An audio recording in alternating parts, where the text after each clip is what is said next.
Good evening, everybody. Welcome to the town board meeting for September 27, 2023 at 6:30 p.m. As always, we are remote and virtual. So our meetings are all run via Zoom, and we have folks join us via Zoom to participate in our meetings. We also stream to YouTube, Facebook, and to our own website. Instructions to join our meetings via Zoom are available at the top of each of our agendas. So next up, I would like to ask Council Priestley to listen to the allegiance. To the flag of the United States of America and to the republic for which it stands, one nation, under God, indivisible, with liberty and justice for all. Okay, so I don't have anyone signed up for the podium. If anybody here join us via Zoom, we're gonna have you guys speak during for the agenda. That we've asked for. Okay. Go ahead and promote.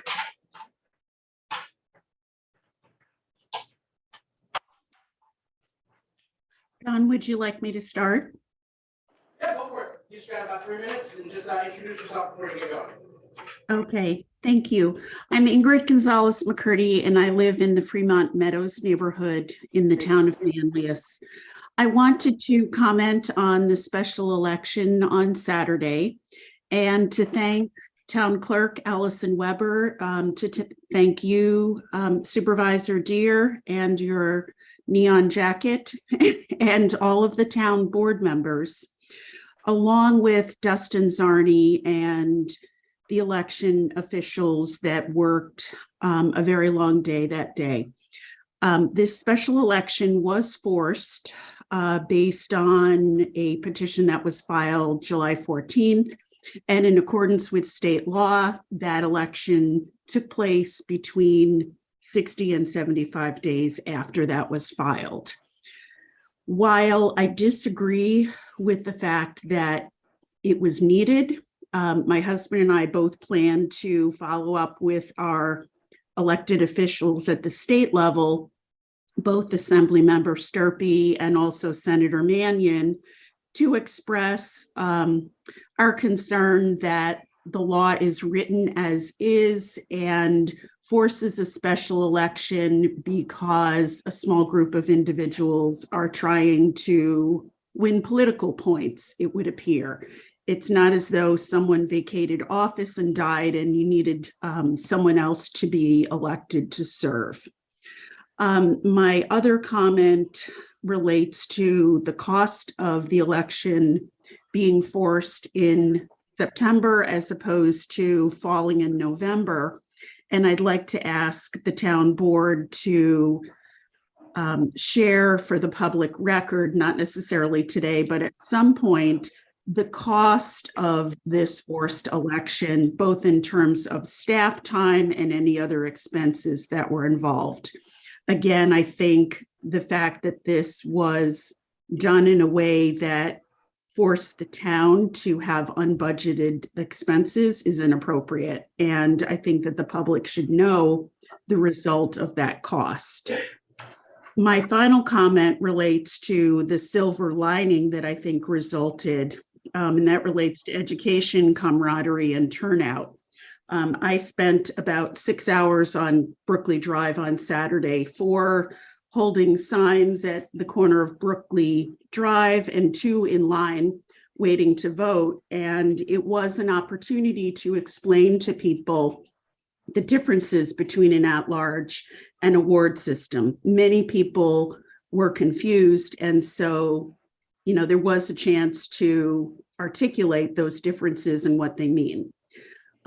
The camaraderie of the people who showed up with good humor despite the lines. One gentleman remarked, "Is this the line for Space Mountain?"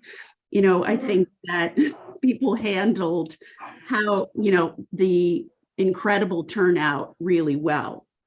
And I think the turnout also showed the level of determination that people had in retaining a collaborative form of government as opposed to a more siloed, antiquated form of government. So those are my comments. Thank you very much. Okay, is anyone else on Zoom? Please use the raise hand function. Is there anybody here who didn't have a chance to sign up that'd like to speak it over the podium? Okay. Okay, so we'll move on.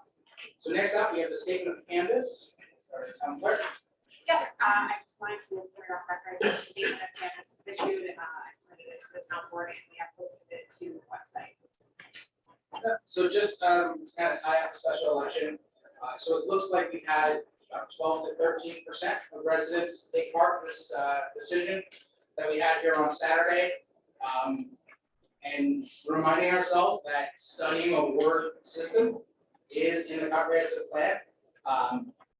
To think that we've answered a question, I think as someone who was out directing traffic for a few hours and making sure the election was run as best as possible, we kind of find ourselves in the exact same position we were in on July 13th until that petition was filed. We don't really know what the general public feel about the ward system. We know that we're going to plan to do education. We're going to continue to have conversations. And if there is public interest in putting on a November ballot at zero cost to taxpayers, so that that discussion can be had and that decision can be made by as many voters as possible, not by 12 or 13%. So while I thank the Board of Elections for all their help, the town clerk, our town attorney for the immense amount of work that went into this, like I said, we are pretty much where we were on July 13th. So we still have work ahead of ourselves when it comes to the ward system. And I think I can speak for most members of the board. We're going to be working with our state legislators to ensure that this ideally is something that changes in state law, so that for something like this to be on a special election, which incurs additional costs. And I will say, I don't think any town is sitting there ready to process a special election to the caliber that we were able to do it. And in my mind, there's no real reason why the election had to be held within 60 to 75 days. The law simply stated to appear on the next regular November ballot. We would have had a lot more opportunity to talk with folks, educate folks, and we would have had, hopefully 30 or 40% of the town participating in the conversation, rather than just 12 or 13. So I thank everybody involved. I want to thank the almost 3,000 people that either voted absentee or voted in person. I know the lines were real long. But just to make clear, this is a conversation that's going to continue. So thank you. Yeah, I said one thing, because on that law, well, some of the conditions under that law are not actually true or need to be updated, so that would be helpful as well for town officials when you're reading out loud, for it to be accurate, versus, like I said, if you can establish if you could look at that calendar, apparently that's not. Yeah. So that should be. Absolutely. So we are going to just do a little swap on the agenda, rather than moving into the public hearing. We're going to have a section come up to the podium. So we are in receipt of a letter you guys sent over. We read through it, understand, and I think we had, I'd say, about an hour of conversation after the last board meeting with some of the folks. So if you'd like to just kind of remind everybody in the room what the ask is, and then we can respond. Yeah, we can do this together. Sure. So my name is Nancy Perroni. I'm the principal of the Immaculate Conception School.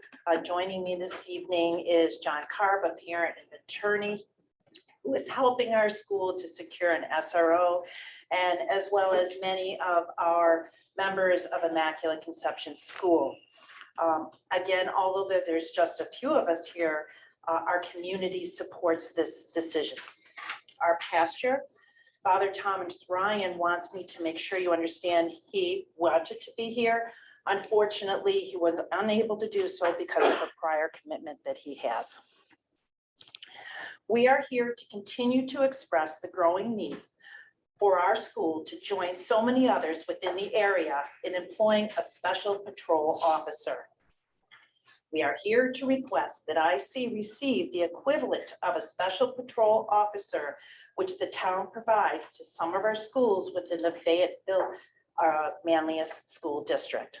We intend to pay 100% of the cost There will be no cost incurred by the town of Manlius taxpayers. We have a member of our Immaculate Conception community who is a retired police officer with both SRO and SPO experience. He is ready to begin serving IC in the capacity of an SPO as soon as you approve this position. Our neighboring town of DeWitt has begun this process of approving a constable position for Holy Cross Elementary School, another Catholic school in the Syracuse diocese. It is anticipated that this officer will begin within the next month. We're hopeful that you will approve this plan to help us keep our children in our community safe. Thank you for your time and consideration. I'm going to turn things over to John. Evening. I appreciate the opportunity to speak with you this evening. I've already met with a couple of you. Actually, I met with you, Supervisor Deere, and I also met with Ms. Bollinger, Ms. Kreisel or Kreisel? Kreisel. I've been saying it wrong the entire time. And Ms. Taliano, and it's nice to see you again. I'd like to thank you for the opportunity to be here tonight. Also, thank you for the work that you do on the town board to make town of Manlius such a great place to live. As a town councilor myself in Cicero, now in my 8th year, I know what goes into being on the town board, what goes into public service, how thankless it can be at times. And it's a very interesting experience speaking at a town board meeting from this side of the dais. So yes, I am, despite living in Cicero, my wife and I are parents of 3 students at Immaculate Conception, 1 in pre-K 3, 1 in pre-K 4, and 1 in 2nd grade. A couple of those kids are sick, which is why my wife and my children are not here to join some of their classmates tonight. The reason why I became the point person on this is because in my time in the town board, I've done a lot of work with the police department. I've negotiated 2 police contracts, and I was involved in getting Cicero SPOs in some of these schools in the North Syracuse School District. We share that with the county sheriffs. And I did want to reimburse what Nancy said. We are not asking for a single dime of public money. We intend to reimburse for everything from training expenses to the bullets in the gun, body camera, everything. We do not want the taxpayers of Manlius to pay for a service for a private school. So I know you all received the letter.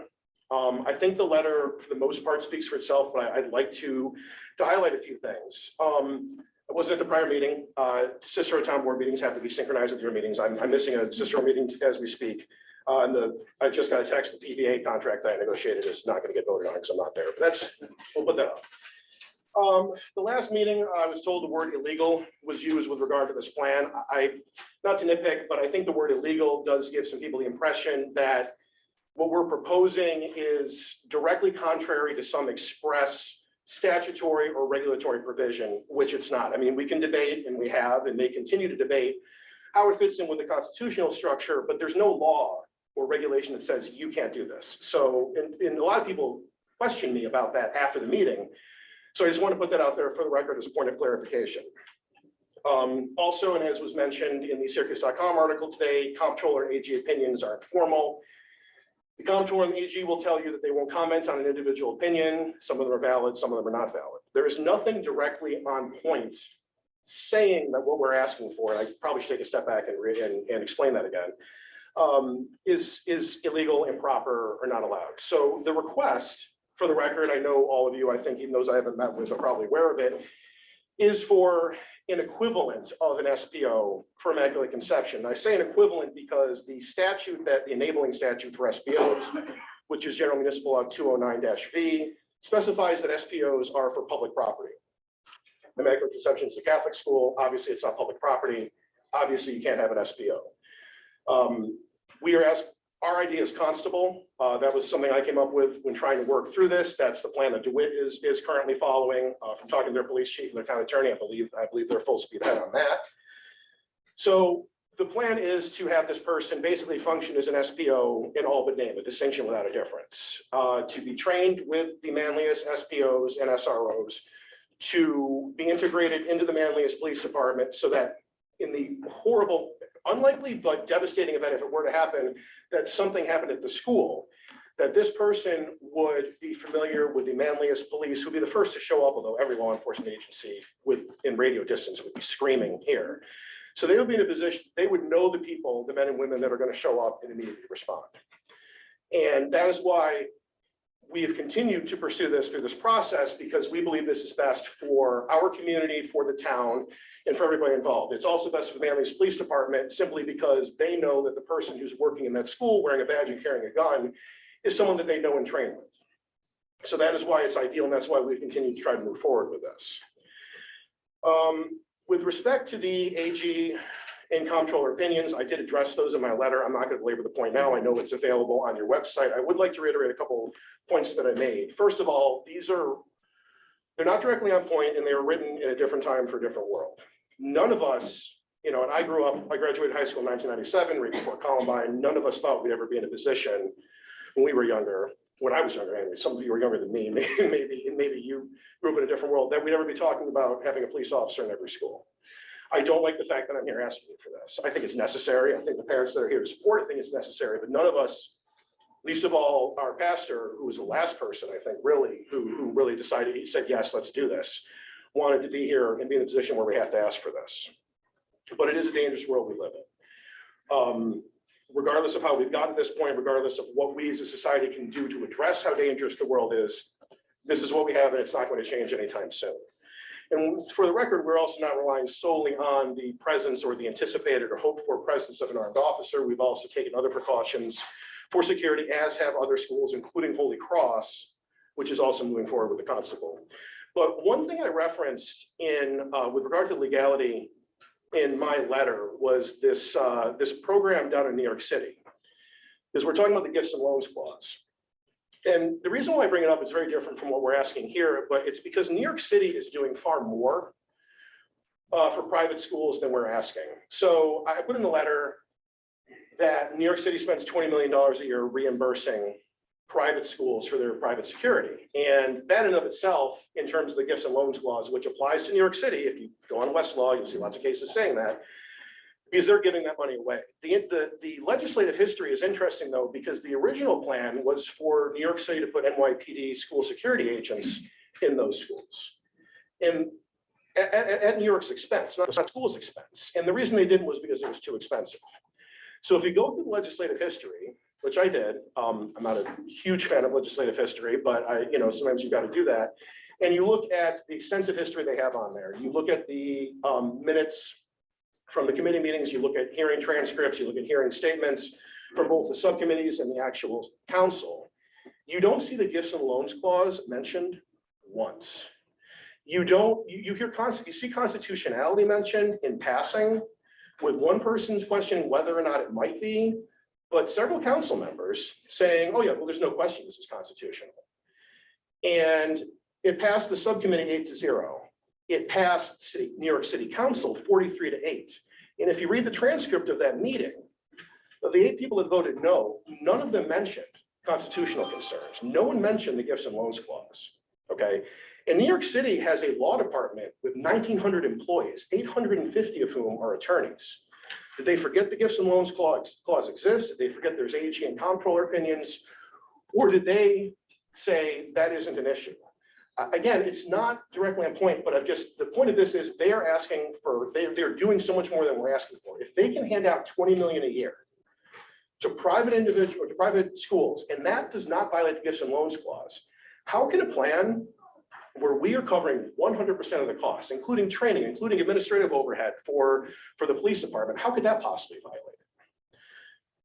it? The other thing, I pointed out, I think in an email to you, is really in the absence of anything expressly saying you can't do this, because whatever else we may disagree on, I think we can say there's no constitutional provision, law, regulation, or whatever that says you can't have a police officer or a constable or whatever in a private school.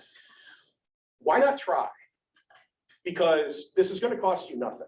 In the extraordinarily unlikely event someone sues you, I think if you make the proper findings, I don't think you have a problem with that. You have insurance, and if you lose the lawsuit, which I think is even more unlikely, all they do is say, don't do that. There's not going to be any fines. There's not going to be any penalties. And our children, we'll figure something else out, but our children will at least have been protected for that time period. In terms of the cost, is one other thing that I really wanted to address. I think you, Mr. Deere, brought it up at the last meeting, and it is in terms of liability.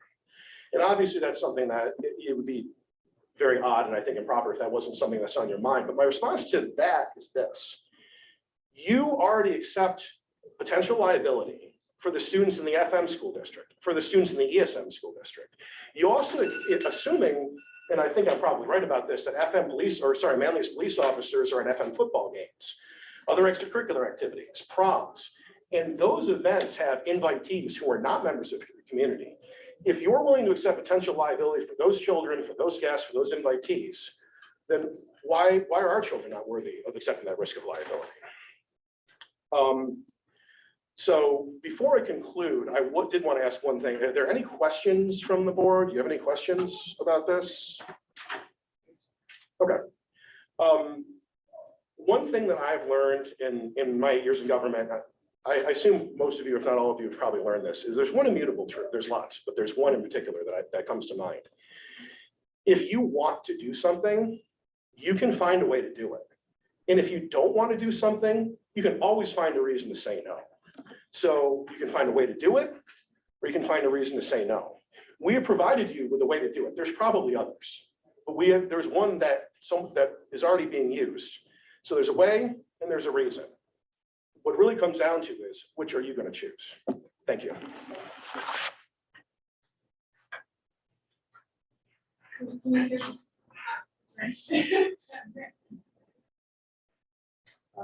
So I appreciate. Yeah, you're gonna want I appreciate. First thing that you do as a municipal attorney, when you determine whether or not a town can do something, is you find a statutory basis. So it's not whether or not there's something that says you can't do it. You've got to find a reason to do it, some kind of statutory basis to go forward with a proposal. In this case, that is a proposal from IC to hire a town employee to go into a private school and provide services in that private school. So one of the first things I do is I look and see what statute is available. And I keep hearing about the 1974 Attorney General opinion, and the opinion, the fact that it's 1974 is probably some consternation to people because it's so old. But as far as I am aware, the Constitution of the state of New York has not changed since 1974. And the opinion that, and the conclusion of the opinion is not as important as the rationale behind the opinion. We need to read through the opinion and understand why they came to the conclusion that it is in violation of the provision of the New York State Constitution. And one of the things that Mr. Lockwood says, and it's a quandary I'm faced with today, is he says, I know of no statutory authority allowing the town, not a city, not a county, a town, to provide police services on a contract basis for private persons or organizations. I had looked. I know this board would love to accommodate medical consumption. But like Mr. Lockwood's in 1974, I have looked and I tried to find the statutory provision that would allow this.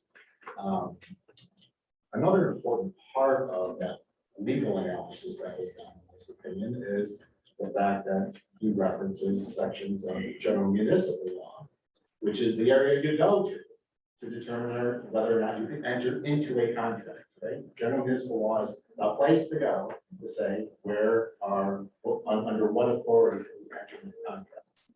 Article 5 and 5A set forth a number of different ways to enter into contracts. Article 5 literally lists dozens of situations under which you can enter into a contract. All of that are not contracting government services to someone else, but contracting for services by the government with somebody outside of it. It's very, I can't think of any circumstance under which the town would rent out or hire out one of its employees to provide services to a private corporation or a private individual. And by the way, the issue of gifts and loans provision is not new to us in the town of Manlius. It comes up quite often. And we have always consistently said that we can't provide services to private individuals or companies or corporations, even not for profits. Even if those people would want to hire the company. I'll give you an illustration. One that comes up most often is situations with drainage. It's where a private property owner has a problem with their drainage. And they they ask the town to get involved and do something on their property. So that would be like when someone reached out to us and said, my yard is flooding, Yes. can you please come and fix it? And we say, our highway department cannot go to your house and fix your drainage issue because you are a private owner of private property. Right, and it would be a violation of the gifts and loans provision. So the 1974 opinion is not the only opinion. There are dozens of opinions afterward that set out why, how you should and shouldn't use town resources. And even if we create, so it's not specific to a police officer or a peace officer or an SPO or a CIRO, it would be any town that would be affected by this. So the fact that this specific opinion speaks of a police officer or a law enforcement officer, which is frankly quite more on point than something that specifically says you can't do that, even if you pay them. And by the way, even if you pay them more, if somebody came to us and said, we're gonna hire your highway department to come in and fix our property, and we're gonna pay you 100% of what they cost, and not only that, we're gonna pay you a profit on top of that. We still couldn't do that, wouldn't do that. So, so the issue with the only section of law, I looked at section 119 up, which is actually the section that Mr. Lefkowitz cites and says, well, you can enter into contracts with municipalities, because we have what we call intermunicipal agreements. And a municipality is defined under general municipal law as a county, town, a city, a BOCES, and a school district. Those are municipalities. Those are what we define as municipalities under the law. And only under those circumstances can you enter into an agreement to share services between municipalities. There is no such other section of law that allows that for private corporations or private businesses. I get that a private school doesn't look like a private corporation or a individual. It looks more like a school. And I can't help that the state legislature defines municipalities the way it does, but it does. Why can New York City do it? As John mentioned, how is New York City able to do that differently than we? So the law, so the New York City law, which I allows for the city to provide assistance to private schools that have 300 or more students, you get one security guard, I think it is. But it gives them the money to provide for security guards, non-armed, unarmed security guards, which, by the way, Mr. Lefkowitz says is the option that's available to you if you are a private institution that the state licenses security guards for that purpose, and a private entity can be sure that they can hire a security guard with a license from New York State to provide the services that are being requested. So he actually points to that, says that. There is one section of general municipal law, I think it's section 99. And I don't represent the city of New York, obviously, and I don't represent any counties, and I don't represent other villages. But there is a section 99 of the general municipal law that does make it possible for a municipality to enter into a contract with not-for-profits. And it is part of a larger program that is funded by the federal government. I don't know if that's the situation in New York City, but if there's federal funding available that comes through to run a program by a not-for-profit, a municipality can enter into a contract under that concept, because first of all, you're not using the state money or the municipal money, you're using federal money. That's why ARPA, right? We've been talking about ARPA for a long time. And that federal money is available. Can you explain what ARPA is for the? ARPA is a federal program that was passed, you probably know better than I do, it was passed a couple of years ago, that provides states money to make up for some of the problems that came about during COVID. And that's the American Rescue Plan. Yes, and so those funds are available to municipalities. The town of Manlius doesn't get federal money by and large, but we did get our money. And the county got it, and they can use that money even for certain projects that might not be allowed under the state constitution, under the gifts and loan provision of the state constitution. So, so I don't know why New York City can do it, or whether they can do it. Again, I don't represent New York City. What about the town of Gates in Town County that Mr. Todd mentioned his letter, they mentioned that with connecting with veterans and. Yeah, so the town of Gates, my understanding that they provide extra police services, so they're not on-duty officers or overtime officers, excuse me. It's in his letter, that's like on duty. I don't think they're on duty, I think they're overtime officers. And they are able, they don't take officers off the street to go and patrol.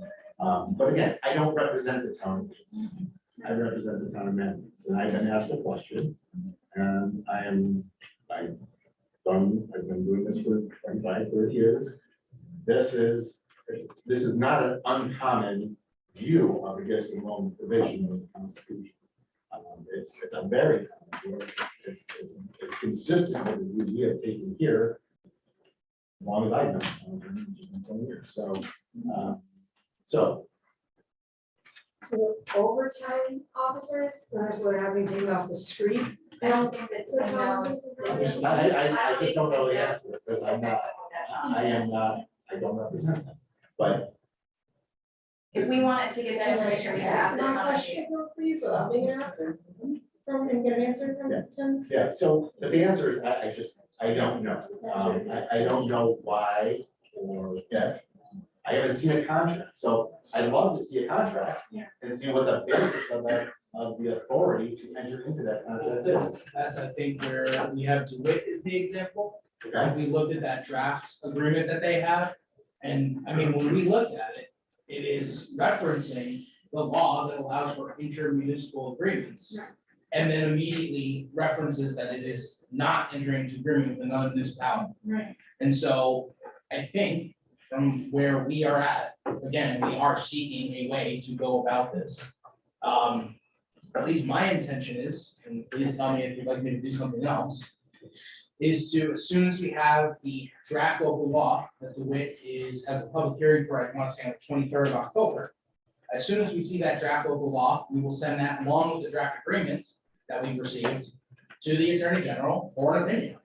And we'll be endeavoring to find any other contracts that are similar to ask and get a fresh opinion of, is this something that we can do? Because as of right now, this board and its legal counsel cannot find anything that empowers us to enter into this agreement. And that can be different for the DeWitt Town Councilors, the supervisor, their attorney, their police department. And we clearly have some disagreements about how to oversee a program like this. And the intent is to take the example we have and get a real opinion on it. Is this something that the town could enter into? Because as of right now, we are coming up with no solutions that we find to be supported. Could we also require gates or Yeah. other communities, because Wade hasn't finished theirs, maybe somebody else has and. Mr. Deere, could I just add a couple things? I know you don't want to get it, and I don't want this, I know you have other business, so I don't intend to turn this into a back and forth. A couple things I want to mention. I have not been able to get the contract. I know it exists. I just haven't had a signed version. The town of Crawford in Orange County is contracting with it's a Christian school, not specifically Catholic school. As was mentioned in the Syracuse.com article, down in Broome County, I'm working on That's getting the those reason, contracts. I was gonna say Yep. before we left, that I would, if the diocese has access to that, we would. I'm working on that. Village of Oriskany, Utica, Notre Dame. They are on duty gates, police officers. I don't really think it matters if they're overtime or not. The same is true for the town of Colony. I provided a bunch of examples, and if anyone's been to Eastview Mall in Rochester, which is very nice, it's just over the border in Ontario County. The Ontario County Sheriff provides 3 full-time on-duty sheriff's deputies for security there. The thing I didn't want to mention, with regard to contracting, and I provided Mr. Fortesky with an opinion. I'm gonna have to use I don't have to print it out. I'm gonna have to use my Zoom in here.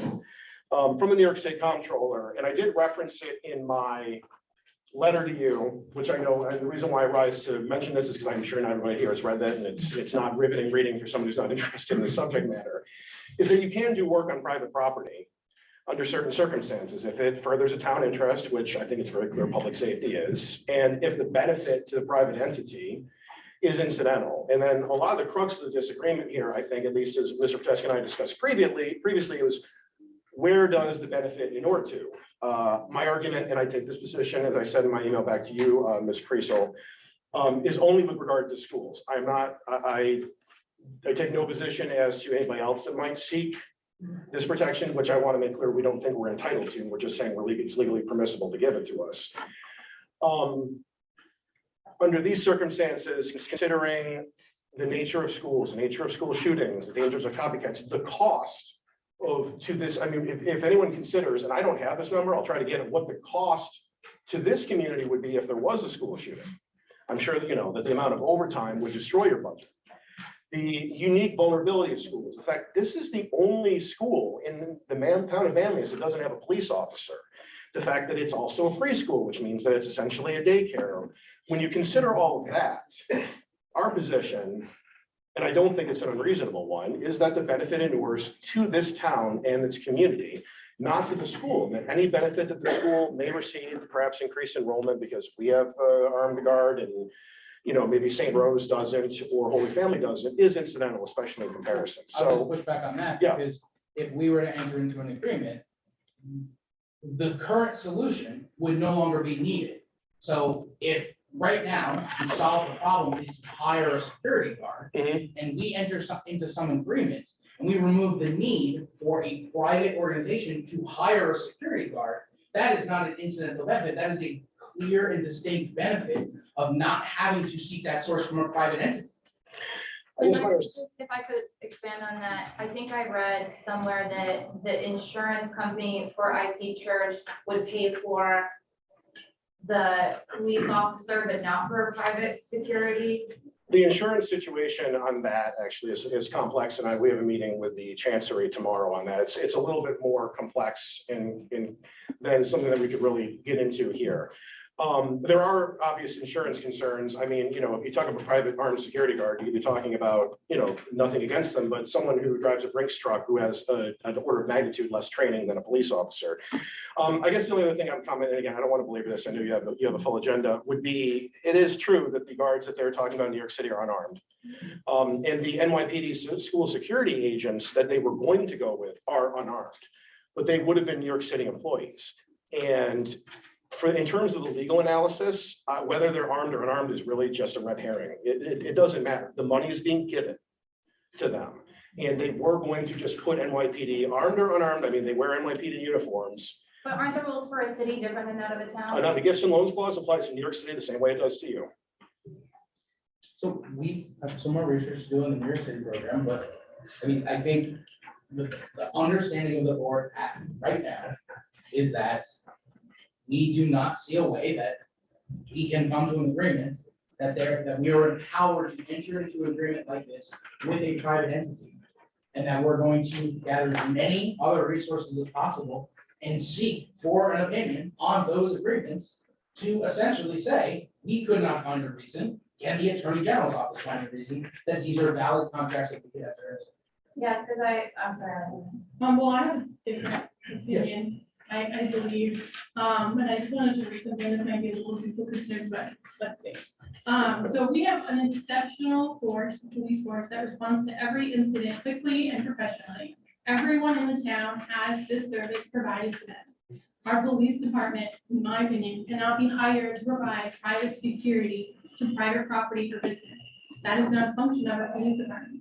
Our police department is here to serve the entire town of Manlius. We have an agreement with FM and ESM schools only because they're public entities. A private school can hire, as we've just heard, private security for the building, and if that is what your community wants, I suggest look into that option. Some public schools choose to hire for security guards and leave the relationship building to school staff, which is what I agree. If families feel that strongly about this issue, then look at public schools, because many public schools have school resource officers. They do offer that option. But you're choosing to send your kids to private school, you have that choice, but it's not a choice that's available to everyone. Taxpayer money is required to be for public option, that everyone has that same choice, that same option. We can't make, I really feel strongly that we can't make an exception here. We have a police department, again, to serve the entire town of Manlius, not individual private property. And I also want to make a note too, that remember, nothing comes with no cost. Currently, our current program costs over $1 million for the taxpayers. We are currently reevaluating that program with the school districts to make sure the full cost of the program is being fully covered by the schools. Our police department is constantly hiring SPOs, and this costs our department time and money. And supervising this program has rapidly expanded over the past 10 years, hasn't really been factored in. And I do want to remind everyone, like I remind my own kids, especially when the news, especially with the news, we are extremely lucky that we live in New York State, which has common sense gun laws. Our common sense gun laws keep us safer. I recommend everyone listening tonight to contact your Congress representatives and demand that they pass stronger common sense gun laws for the entire country to make us all safer. States can only do so much, but states do not all states have common sense gun laws, and this affects the ones that do. That's what I have. If I might briefly, and I'll sit down. I agree with everything you said about the town of Manlius Police Department. We're not talking about town of Manlius police officer, and it may seem like splitting hairs, but it's not. This is not a police officer. This is a peace officer who has less jurisdiction, a person who'd be hired specifically for this purpose. It would not take any resources away from the people of Manlius. We don't want to do that. We don't. Town employee. It would be a town employee. That's correct. There's no question about that. I'm just saying that it's not diverting resources away from the people of Manlius. We would never suggest anything that would do anything of the kind. It would not, as I said, be at taxpayer expense. I agree with you as a town board member. I can tell you nothing's free. But the difference between the SPOs and FM and ESM and this plan is you still have taxpayers funding. You know, we have SPOs in Cicero or Syracuse. The taxpayers are paying it. It's at no cost to the town. It just shows up on a different tax bill. The taxpayers are still paying. You're right. But in this case, the parents who incidentally, 70+% of whom are paying FM school taxes, but are not deriving a benefit from the FM school district. So they're paying for those SPOs and SROs, are going to pay extra to pay for this constable program. So it's not diverting taxpayer funds, quite the opposite. These are people who are paying money in. And I'll, with that, if you want me to, I think it's very I could do this all night, so I don't very want important to to. understand, this is not about the money. This is about finding some part of state law that empowers the town to enter into such an agreement. We understand there is a real need. This is the only school that doesn't have it, and that presents a vulnerability and a special case. But we have to be mindful that if we start entering into agreements that we do not have support to enter into, we must now continue to do that for every other private entity Because now we are treating one private entity differently. Right now, how do we get around that? The intermunicipal agreements with other municipalities. And so to enter into a private agreement like that, what would be next from having folks at a daycare center to man an SPO? Or a private retail business? These are all private entities, and the town must handle private entities the same way. We cannot treat just the same way we can't treat our residents specially. We have to treat all private entities equally. And so unless. Yeah, I have a different question. Sure. A different question Sure. entirely. And as I sit here, a proud alumni. Not unrelated, obviously, we have competing legal opinions here that aren't gonna be settled at this table tonight. We have a process before us to become educated on what the possibilities and options are, and feasibility of this. My question doesn't lie here.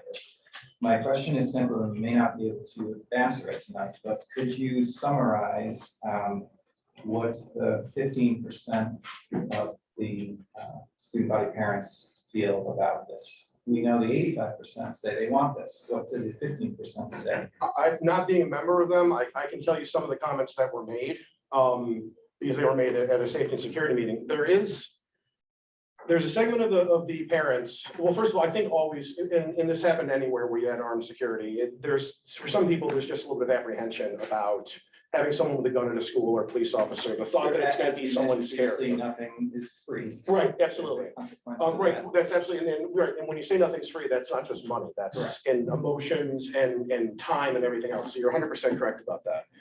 I think there's a few objections. I think the notion that it's gonna be some burly, stereotypical police officer standing there looking intimidating. That hasn't been our experience with our SPOs, who we get compliments on all the time. And Cicero, to my understanding, it's not been your experience with them. But I think that for parents who have never had, whose kids have always gone to private school, who have never had an armed officer, I think there's a little bit of apprehension. And there is a segment of our community who really wants to return to a world. I think we'd all like to be able to, it's just not realistic, where you can just walk in, wave to the office, to the principal or the secretary on the way by, and just walk right in unchallenged and sit down and have lunch with your kid. It would be, I'm not saying that would be a good idea even if we did live in that world, but it'd be great to live in that world where that was not an insane suggestion. But the notion that you can just walk into a school unchallenged, not have to show ID, in this day and age, it's just not realistic. And I'm not saying that to denigrate them, I'm just saying that I don't think that's a realistic worldview today.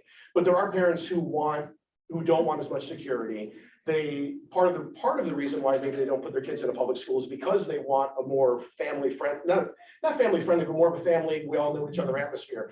And that is one of the attractions I see for all of us is, I like the fact that I know all the parents that are in my kids' classes. I have second grader, there's 2 second grade classes. I know all those parents. The difference of opinion between them and us is that I believe, and I think I speak for the majority of the parents that are here and members of the community, I believe we can still have that family atmosphere where we all know each other and it feels like it's a warm, welcoming place. And we can also have security, including an officer. But that is really the summary. I do think that a lot of the parents that are apprehensive might change their minds. I mean, Ms. Griesel, you related that you felt one way at first, right? But then, when you had experience with SPOs in the public schools, you saw it was something different. I mean, it's one of those things that you don't really know how you're gonna feel about it until you experience it. But that's unfortunately, I don't think we have a representative sample of that 15% here tonight. I think pretty much everybody that's here is in favor of that. So I do want to thank you sincerely, even though I know we have differences of opinion, for your time. I do want to thank you for the questions. You all have my email address.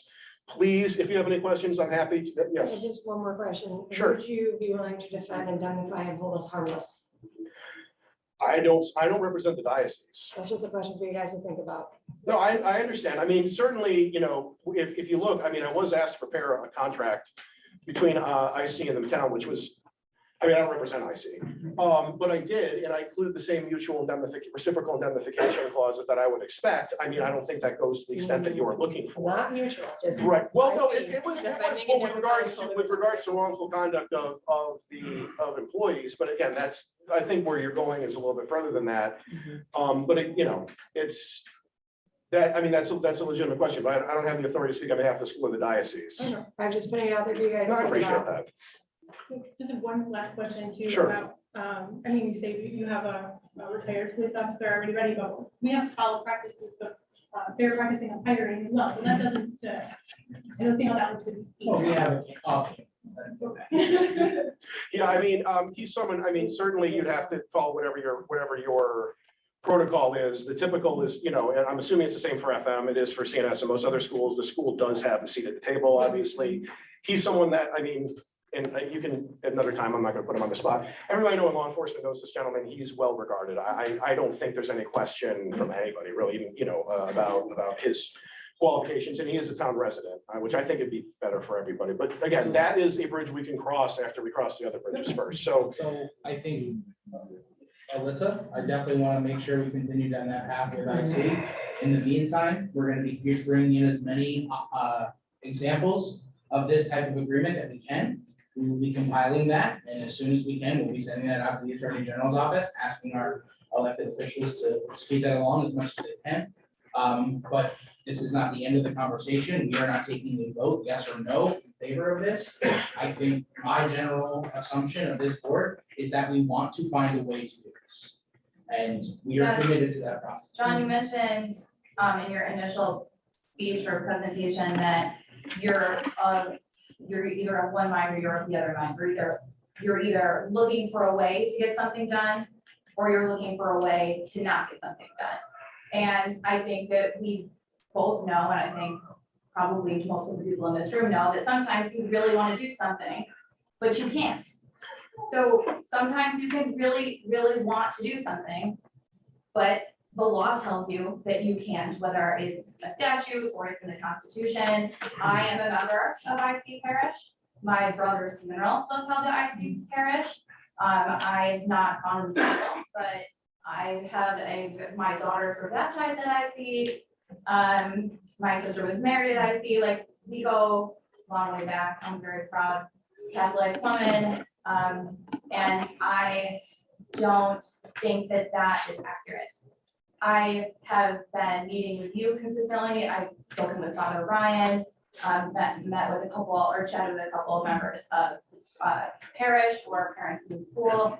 And I think that there has been a willingness from this board to meet everyone where they are and trying really hard to understand where you're coming from while listening to our town attorney and his advice. And as John mentioned, this conversation isn't over. So I don't want anyone here to leave thinking or feeling or saying the town of Manlius and its town board doesn't care about IC school or protecting the families or the children, because that's not the case. So I just want to make sure that we're very clear about that. And I appreciate that. It was not a mindset I was referring to. I mean, I will say, and a lot of people in government, other municipal attorneys, you can pretty much always find a way. Sometimes it's a workaround. I mean, the constable idea was, but I understand what you're saying to your point, and I know that this is not a final answer tonight. Again, thank you all. I appreciate your time. Whatever your opinion on this is, I appreciate your questions. You all have my email address. Ms. Griesel, you have my cell phone number if you want to share it with them. If they want to contact me directly by text or call, I'm happy to talk, pretty much anytime unless I'm putting my kids to bed then, but thank you again for your time. I Thank you appreciate very it. much. And thank you to all the parents for being here. Please, you email us with further questions, with concerns, even if you just want to share an opinion. Town board at townofmanlius.org. Please reach out. It goes to all of us. It goes to all of us. And we hope to continue this conversation at a later date. So thank you for being here. Thank you. I apologize for disrupting your meeting a little Yeah, one last no time worries. while we leave, so thank you again. So we do have another, I want to say about 18 items on the agenda, so if you're sticking with us, hang tight, and otherwise, if you're not planning on staying for the rest of the meeting, if you leave now, that would be appreciated to limit the disruption. So bad.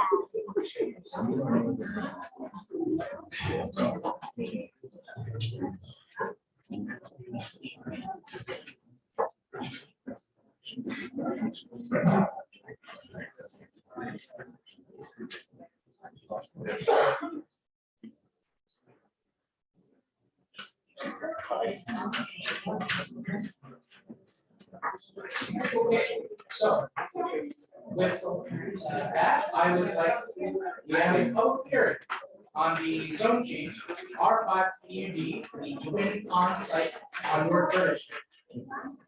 So anybody that's been following this development, there was, the site's become available to develop.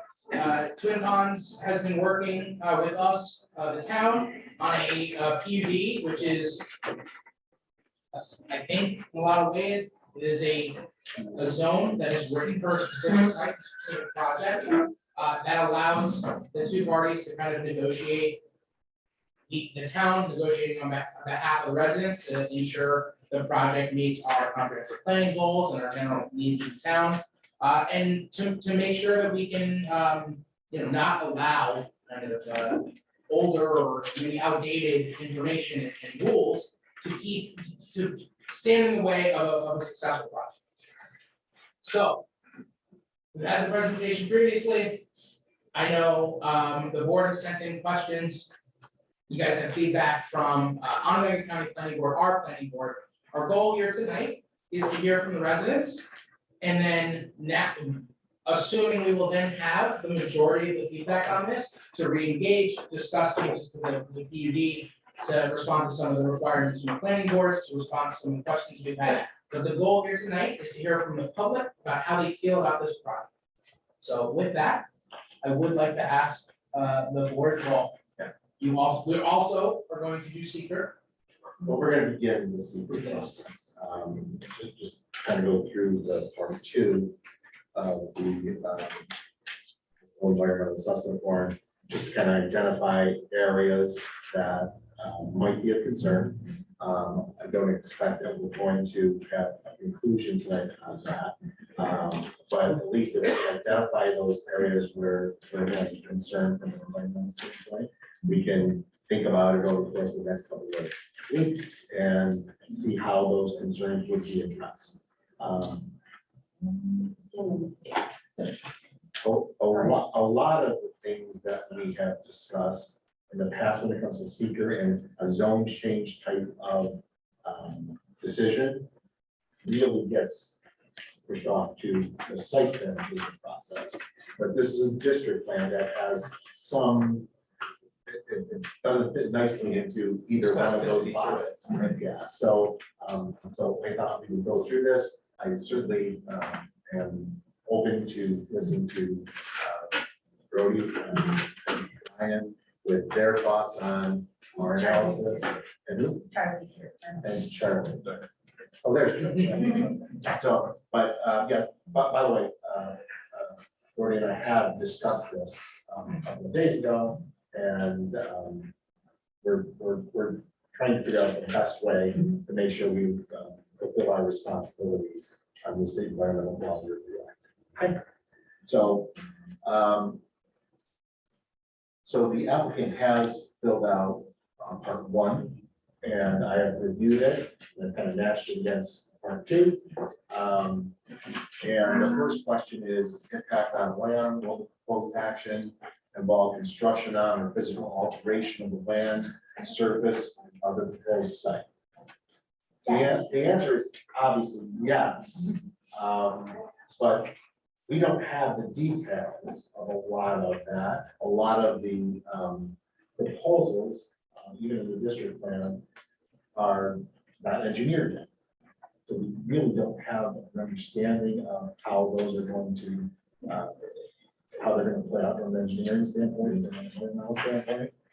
So in my view, it would be appropriate for us to kind of say, yeah, it would, but a lot of that is going to be considered during the site plan process, and kind of defer that question at least. So we had to do this jointly with the planning board. It's just secret. No, okay. Well, they'll do it during the site plan approval process, but you We know. can answer the top question, but not on the little question. Right. So I would say it does, but it's probably going to be a more useful analysis by the planning board during the site plan process. So let's say yes, that certainly will, but we're going to make sure that whatever decision we make reflects the fact that the site plan process is probably the best place to handle the specifics of the impacts on land. Okay, does anybody have any disagreement with that? Okay, so the answer is yes, impact on geological features. Now, this site obviously does have geological features, so I think the answer is, again, is going to be yes. But I think it's still, we don't know what the impact is going to be until we know where the buildings are, how they're going to impact the. So I did, just to remind everybody, I pulled up the map that is associated with the plan. So again, we don't know where the buildings are going, we know the areas that are gonna be designated for different types of buildings. But just to kind of remind ourselves, while I think we're really close to kind of where we've known the planning board goes, just because we've talked about this, we've seen some great examples. But again, this plan, as Tim kind of alluded to before, this is the conversation we're having here today. So again, I would say the same answer is it's yes, but we're going to kind of defer the actual details of it to the planning board when they do the actual review of the specifics of where the buildings are. Is everybody okay with that? Yes. Elaine?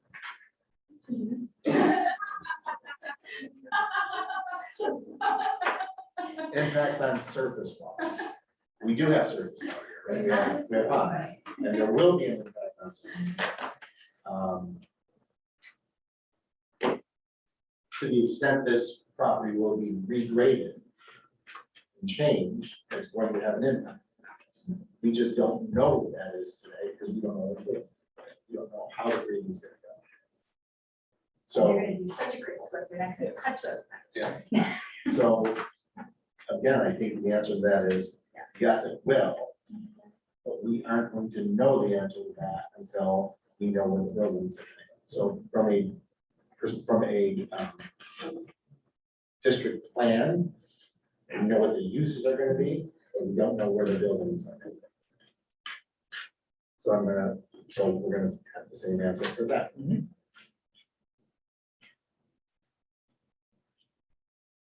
Impacts on groundwater. Yes. Do you want to explain it again? I think that the same I'm concept. being sarcastic. I know, same concept. Yeah, same concept. And our decision, if the decision is made, is going to reflect that. And there is this concept of segmentation that you need to kind of understand. That you can't segment environmental impacts, you have to kind of consider them all, but there's also something called problem segmentation when you don't have enough information to make that decision. Brody, feel free. Yeah, I appreciate your time and open-minded looking at this. So permissible segmentation is something that I'm just gonna take a minute to describe to you. I know you've had a long meeting already versus segmentation. So segmentation is can be impermissible if you take a project. Let's say there's 4 massive buildings, but it's all one project. You chop it up into little pieces, and you only look at the environmental impacts of each little piece in order to get to a neg deck. So you never have to really do an EIS, right? We're not proposing that at all. Permissible segmentation, which is what Tim just described, is where you design a process that is equally protective of the environment so that you can, and you need multiple approvals to get to the end of a project.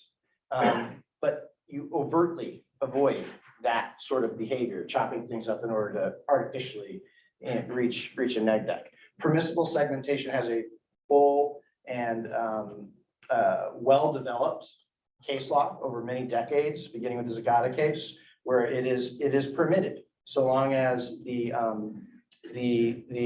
those impacts will be evaluated once that hypothetical future step is designed. So what we're asking for here, and I think in my opinion, it's the appropriate way to look at, really questions 1 through 16 and part 2 is first we need the zoning. we really can't design this project until the zoning's in place. And then once the zoning's in place, the project will be designed and all the same site plan procedures that you'd have for any other project would be available to the planning board. And that's really the moment when it's fully engineered. You've placed the buildings, you've placed the pavement, placed the drainage, you've engineered the project.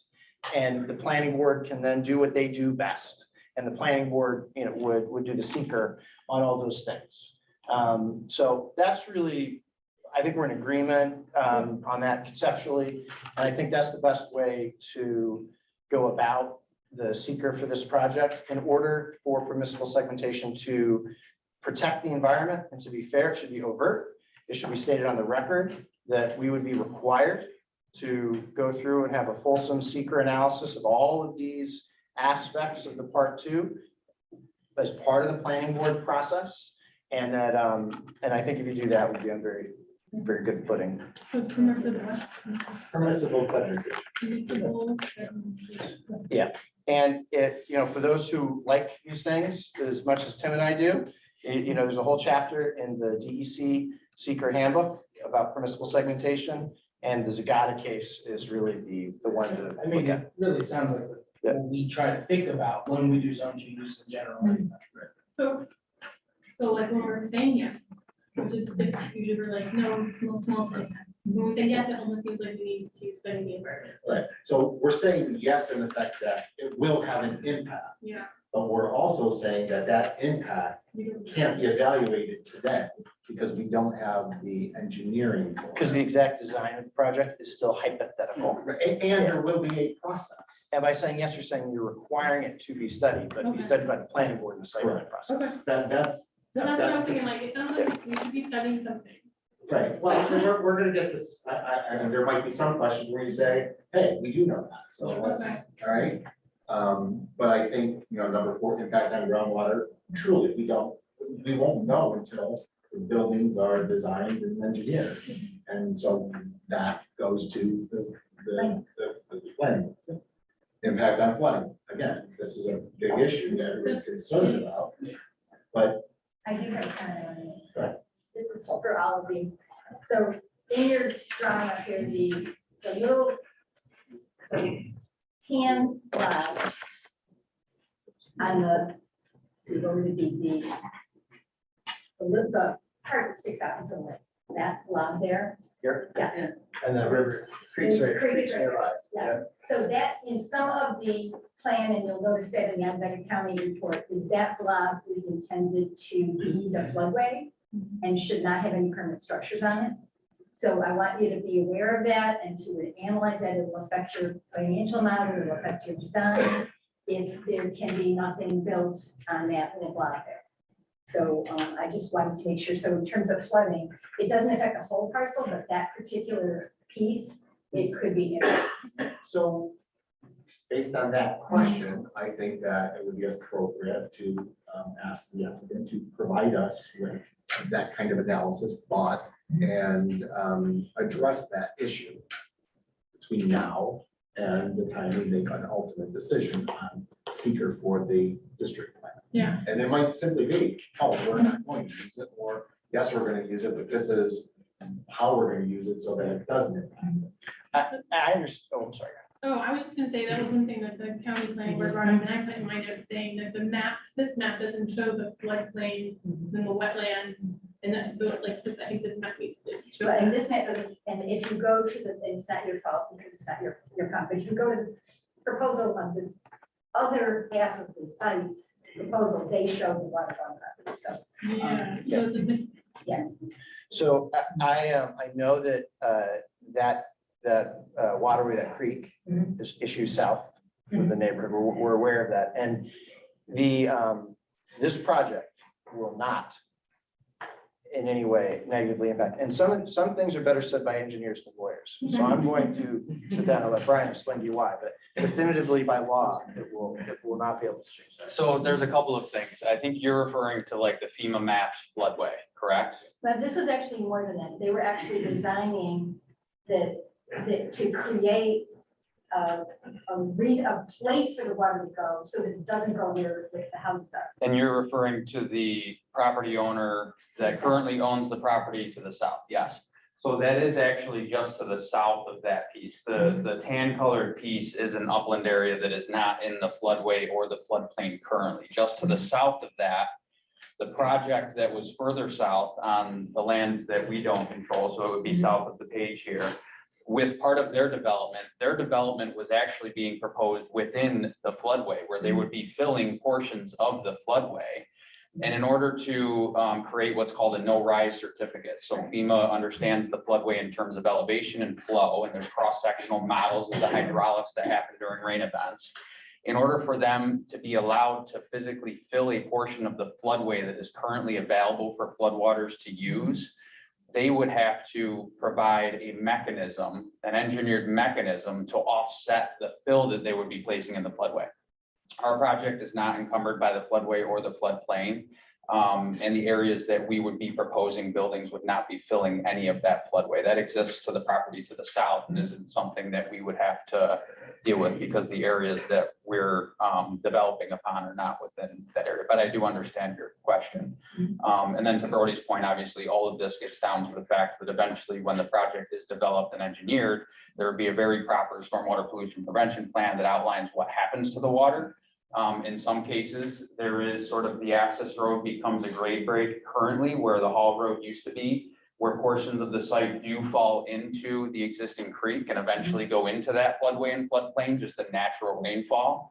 And because we will be, creating impervious surface for buildings and such, we should be improving upon that condition by having to then manage and divert that water to a control structure before it actually gets to the creek.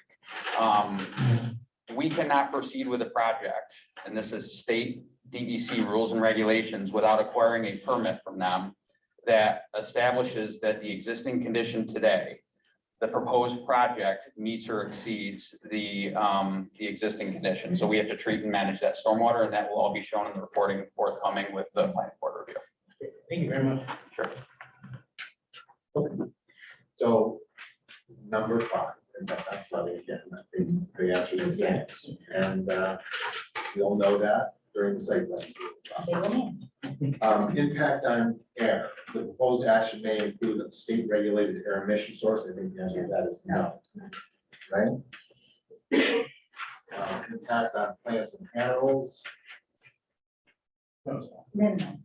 Minimal. I mean, this is a form of quarry. It's a developed quarry, so while the answer may be some impact, I don't think there's any, we don't have a letter. So. For the back thing. The best. Yeah. The best. Yeah, well, and yeah, the Indiana bat is, that is a common, that will be a common condition that no trees can be taken down during the period when they are nesting. I get this wrong all the time. It's either, I know it's from April 1st to October 31st. That's the opposite. October through April. You can only cut in the winter, so we would have that same condition. So the same condition will be you can't cut during the winter. It would already exist, or we have to put that in the. It would be. They put it in there. It's state. That's state law. That's state law. Impact on agricultural resources, no. Impact on aesthetic resources. Again, this is quarry, and it's not been seen from any public vista. Impact on historical and archaeological resources. Pardon? Yeah. That should have been in the first procedure. Impact on open space and recreation. In fact, what they're proposing would actually improve open space and recreation, so. Does everybody agree that would be no? Impact on critical environmental area, the answer to that is no. Impact on transportation. Well, there'll be more cars. Yeah. So, But this is, so it's in. The EAF says there's going to be up to plus or minus 375 new Yeah, so then yes. So the answer would be yes, But again, we don't know the specifics. Correct. because we don't know what the road's gonna look like, so you would defer that to the planning board for their review. No, I don't like, I feel like we're just deferring and not Okay. doing that. We just have to find the details out, Yeah. and the details will be, if we had all the details, but the planning board is the entity that will get those details. But you can't get to the details because the applicant can't get to the details Until until they assumption. there's, until, Yeah, that's right. that's kind of. Because remember, this is zoning. Well, we could, That's like- there's like conditions that has to be looked at before they. Yes, that's what our resolution will say, is that all of that would have to be reviewed by the planning board for any improvement to be provided. Impact on energy. Impact on noise, odor, and light. Still, you know, small, I mean, even whatever light is, this is already back away from pretty much everything involved. We can require dark sky, That's, like, is that already done? Okay. Impact on human health. This really gets to exposure, to hazardous waste and stuff like that. And so number 17, which is probably the most relevant, is the consistency with the community plan. We've just adopted a comprehensive plan. And, Yeah, the answer is no. yeah, the proposed action is not consistent with an adopted land use it's a plan. very poorly worded. Right, Yeah. I think the answer is. It's not. It is consistent with the comprehensive plan. So, Can I ask a question here? We're gonna get to the public hearing in just a little No, bit. I'm just, how is it consistent with the plan? Well, What so is the plan? we'll get to that during the If public there hearing. is nothing bigger. to now talk about. this is the consistency with the community plans, which are comprehensive plans. Which we have adopted a comprehensive plan Oh, you very have? recently, yes. It's still a draft. No, No, it's been adopted. So the answer to that is no, because it is consistent. Then consistency with the community character. This is in an area that is a It's actually very developed area. stretching. I mean, you have high density housing in the area, you have retail in the area. High density housing. I mean, up on Avril, the. It's higher density than what we have in the majority of town. It's not single family residential. I mean, it's townhouses that are back into a tight area, and then you have an apartment dwelling essentially in the retirement center right there. So the proposed project is inconsistent with the existing community character. That's another reverse. And this site is isolated, frankly, from the other areas and is far from, right across the street is a large community home. You have commercial properties, you have a medical center, and you have single family homes. So it's not inconsistent. Okay, so we agree with that. All right, so based on that, I am going to try to come up with, and I'm going to speak with Brody, and I'm going to try to figure out how best to handle any seeker determination. So we're not going to do that tonight. It will be done maybe at the next meeting before we go. Okay, great. Let's declare ourselves lead agency also for this project. Make a motion to declare Manlius lead agency for this Type 1. type 1 action. And second. All those in favor? Aye. Opposed? Okay, motion carries. Okay, now you're free to motion. Motion to waive the reading of public. I'll second. All those in favor? Aye. Opposed? Second. All those in favor? Aye. Opposed? Okay, the public hearing is open, so if you'd like to, whoever would like to speak first, please come first to the podium. Yeah. No, I'm not here to speak for. No, just go on, we'll have to go to comprehensive. I want to hear it. We want you to speak at public hearing. So tell us who you are, and where you live. I am Margaret Mulvey. I live on Highbridge. I'm here to observe how you're handling this PUD so that I know what I should be prepared for next week's meeting. So I think in reference. So And I'm- we have a comprehensive plan. I am totally aware of this comprehensive plan. I'm very familiar with it. However, every time I visit it on your website, it still says draft X, X, X, X, X, X, X. I will work on that. I apologize. No, but it gives, no, but I have this We had like a special opinion that, election, it was a little crazy. So anyway, it passed in the end of July. I thought I heard that, but I didn't see any change to its status on your website. So I'm Thank like, you for pointing that out. okay, good. But the thing I'm not aware of, I understand it's full of all kinds of wonderful Right. dreams and aspiration. Thank you, Bill.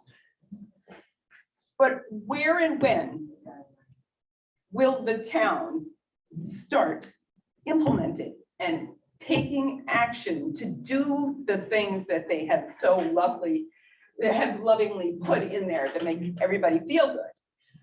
When we have these meetings, I'm hearing an awful lot of stuff that sounds like you guys are very, very, I understand these are longer meetings and stuff, and you gotta keep your spirits up. But you don't sound like you're taking a lot of, you sound like it's, oh, that's, you know, a yes, that's a no, that's a this, that's a that, ha ha ha, you know. And it really, the impact on the community that is being involved does not come over well. That you guys are truly taking this. And I understand that these are properties that are being zoned. But the impact to the people, the residents, the properties around, I hate the word adjacent, because adjacent means like right next to it. But if you're across the street, you are adjacent to this thing. And I'm not clear as to exactly So, the seriousness with which you consider ma'am, that side of the development. boy, do I understand you. I hear you loud and clear.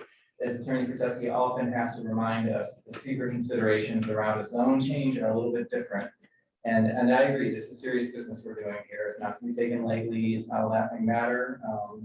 I may be too dead serious, but we do have this mechanism with the planning board to take into real consideration of the actual impacts of the plans that get implemented following a zone change.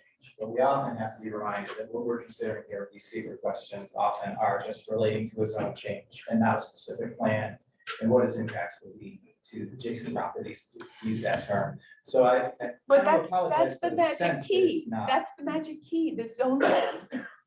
The zone plan. It opens doors for these I agree, it's developers serious business, that yes. we have, I feel, no voice against now because of this PUD. In that they get to establish the vote. I'm glad you're here at this Everything. public hearing. I will just say, the way that this PUD came about is we were drafting our comprehensive plan. We saw the need for walkability, for density of housing, for affordable housing, for options of housing for different kinds of people. And we worked with the developers together. They did not present their list of demands. We had a very long 2-hour meeting with the chair of the planning board, with many other people, and we talked about the project as a whole. And the board has had the PUD in front of them, they've asked questions, we're gonna be giving them answers, they've had time to consider all of this. So when you see this meeting, everyone has studied this, everyone has looked at it, and we're also being reassured that the planning board still has a responsibility. The planning board is appointed by this board, they serve the town, and they take one of the responsibilities. If the planning board didn't exist, we would be having those conversations at these meetings. So we have a planning board, which means we have given them the authority to oversee those decisions. And that meeting will also have a public hearing at which the public is invited to speak for as long as they would like to speak, and where the planning board considers very extensively and to great detail and nuance the concerns of the community. So at no point we've been talking about this PUD for several months. It's been on our agenda, and we've had several meetings in public, with the public present, many times. And as the supervisor mentioned, we met, for a few hours, not only with our planning board, with the chair, but with the Onondaga County Planning Agency to get, and we were all hovered over maps. That was one meeting. We met in here, with the attorney that's present representing the developer. Like there's so like tons and tons and tons of work that has gone into this. So if we're considering all elements of that, but this is, like you mentioned, and I guess I'm struggling to understand, so perhaps you can clarify for me. You like the comprehensive plan or you don't like the comprehensive plan? I was very impressed by it, but what I'm not impressed with is how this town is going to actually make it come to be. Well, I'm not seeing it, I'm not hearing it, I'm not, I'm not aware of where these things are actually gonna come into play. So Yes, I mean, maybe I'm too eager to, hear Yeah, something, but I'm not hearing it, even at these meetings is what, this is a point. Even at these meetings, I do not hear you voicing any, like, I hear laughter saying, well, this was back in that April, regarding the garden park thing and about traffic on High Bridge. And local person, no, I'm just saying that I know, but. there was an awful lot of I like banter about some of appreciate the the conversation. impact. We've tried to do a good job of kind of answering some of your questions. Mhm. Again, this is a public hearing for the Okay. PUD, so I we will see you next week. I understand, but So to your point about the comprehensive plan and this PUD, and your eagerness to see elements of the comprehensive plan implemented, that's exactly what this PUD will do. This is a project that incorporates affordable housing. This is a project that will incorporate walkability. We will be looking at opportunities to connect. I'm not here to argue against this Landing PUD. Park. I understand that this PUD is truly a PUD. It is. And I'm glad to see that this has come up and is actually showing exactly what it should be used for. And that, I'll leave it at that, Thank you. because next week my opinion will be quite different. Anyone else like to raise their hand to speak? Come on up.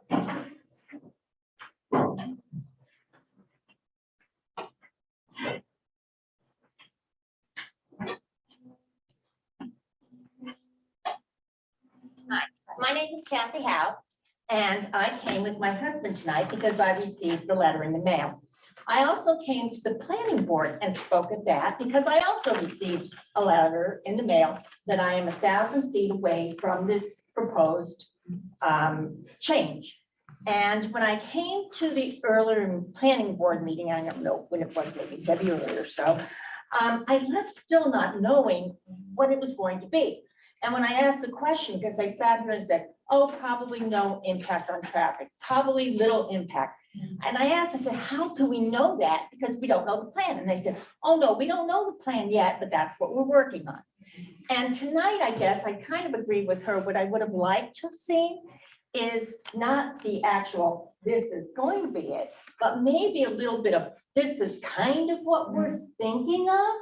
We're thinking of X amount of housing, or we're thinking of X amount of apartments, or X amount of retail. And it's very hard for me to visualize what the impact will be if I don't know the units. Because we all know traffic has become, there's more traffic. And I do feel that this will have somewhat of an impact.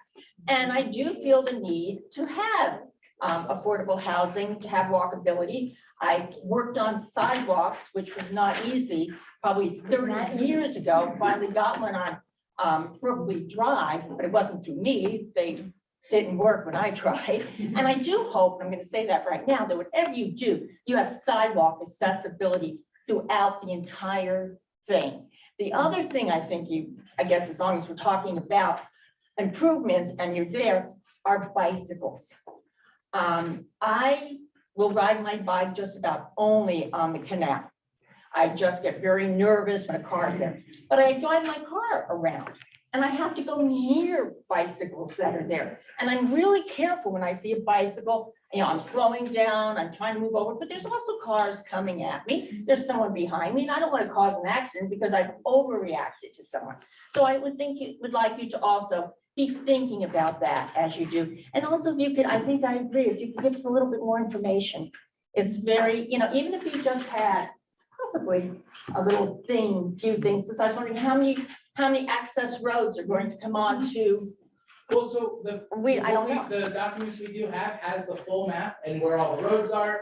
I believe the PUD itself refers to the walkability and connectability Yeah, of that this. would be nice to have seen up here I tonight. believe that we've seen it in our meetings before. So if you would just let me finish. So these are our regular business meetings, like we're Right. moving these things forward. So if you're coming to this meeting this evening, like we don't start all the way back at the beginning every No, meeting. just to have so- had it sitting up there is all I Yeah, would so want. we've had it before. I'm sure it exists on one of our previous agendas, where you can click on the PDF on the website and see it. Yeah. It's just, tonight, what's important to remember is that we're only considering the zone change. So because when we have had this come up in the past, when a zone change has come before the board, and the presentation includes all the things that they're gonna do in the project itself, our attorney reminds us over and over and over again, this is just about the zone change. So it's actually helpful for us when we're thinking about the zone change to be just very specific about the zone change. Like we have worked with them on the PUD. We've seen renderings of what it might look like, so we have that information, but because tonight's only about changing the zone, we just need to see information about the zone itself. So you'll be discussing another time what the zone changes will be. That will happen at the planning board meeting. They're the So- ones who will decide, because the thing about a zone change is that once we change the zone, so let's make this a little bit simpler, not a PUD, but if we were to change the zone of something that is currently zoned residential, but if we're looking at zoning it for commercial, for CA, then if they show us all these pretty pictures of what it could look like if it's CA, when it's CA, as soon as we change the zone, they don't have to do any of that. Once we change the zone, they're not obligated to do anything that it was in the picture at a typical zone change. But when you change the zone, they'll have to do what's in your zone. They would have to only do what's allowed within the Right, zone, but sure. we have had, we've had projects before they came before us where they asked for a zone change, and then the project looked so totally different that I would not have been excited about that project. So it's helpful to keep in mind in the zone change approval meetings, but But the PUD is. Is specific, so. yeah, but I just wanna explain the zone change So- process. After you made a zone change like that, you didn't like what you saw, are your hands are tied? Is that what you're saying? If it's a permitted use. If it's a permitted use, if the planning board can say yes or no, they can do what it is that they want to do, and they can hold them accountable to what they want to see and to what's allowed within the zone.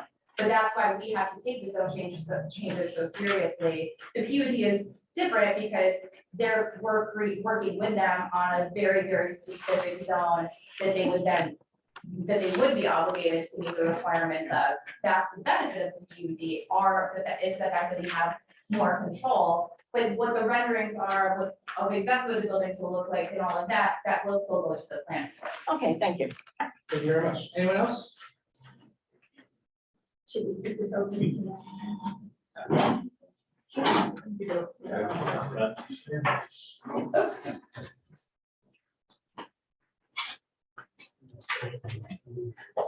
Taking so many drugs that it's hard to maneuver between fear. At the risk of reintroducing levity to the situation. Well, first of all, I'm Tom Bassett.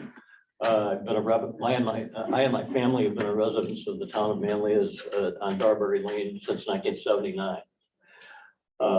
So I've seen a lot over the course of that time.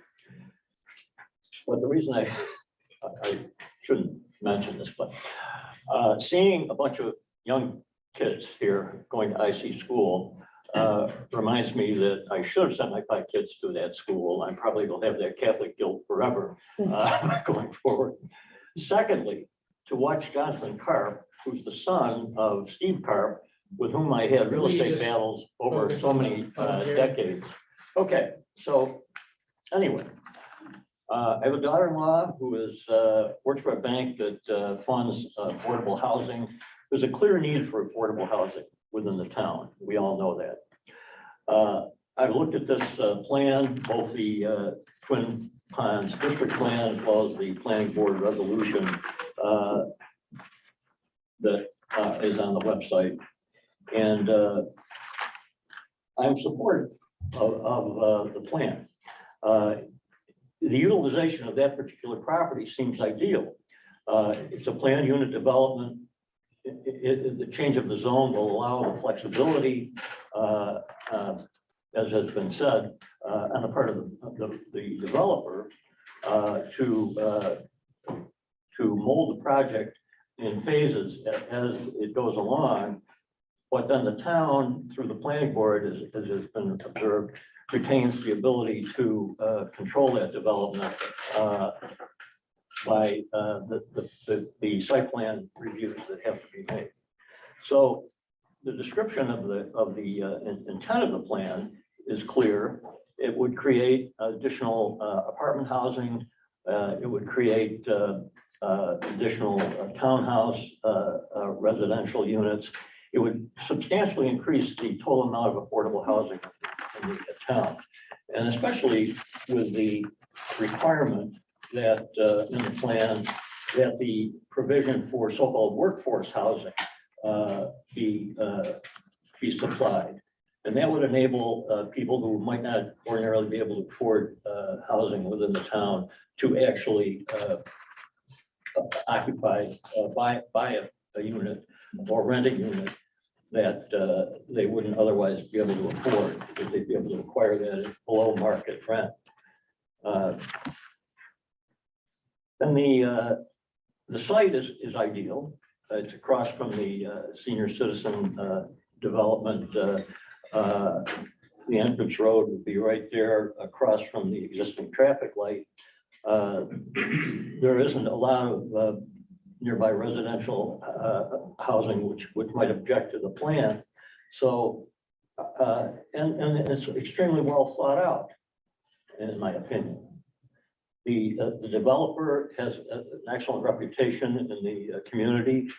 So I think that that's a positive factor. And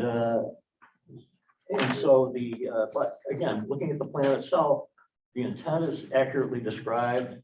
The various types of uses, mixed uses are described. There's flexibility with respect to those uses. And the county planning board obviously went through an incredibly long analysis of what's been proposed before, as well as this plan, has made a number of advisory notes in their report, and has concluded that there is no significant adverse intercommunity or countywide implications of the zone change, and therefore they're not objecting to the zone change. They're suggesting that various things be done so as to address all the conceivable environmental issues and other issues that the plan that the plan creates. So I support the zone change. Thank you. Thank you very much. Anyone else? Okay, so we will hold this over. So at least next meeting, we have one. But seeing no more further comments, we'll continue along. Okay, next up. Thank you. Thank you very much. Police bike patrol presentation.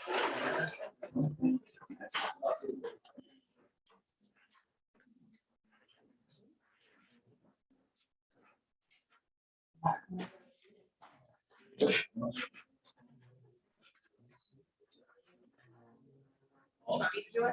Oh, so you don't need to read the, huh? I gave you the. Yes. Oh, sure. No, that's fine. I told him that too. I told the chief.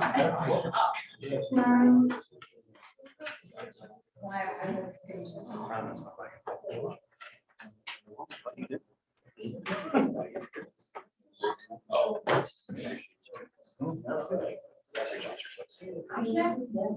Yeah, using your shed.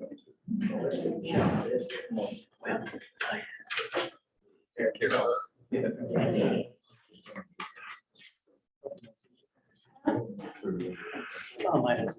Are you guys gonna give us a demonstration on the bike? What would you like? Just circles right here. I think the idea was that it was gonna. We got a nice staircase out here, just right down that. We can do that. That's the type of content that Tom and Manlius needs for our Facebook page. I told them, I didn't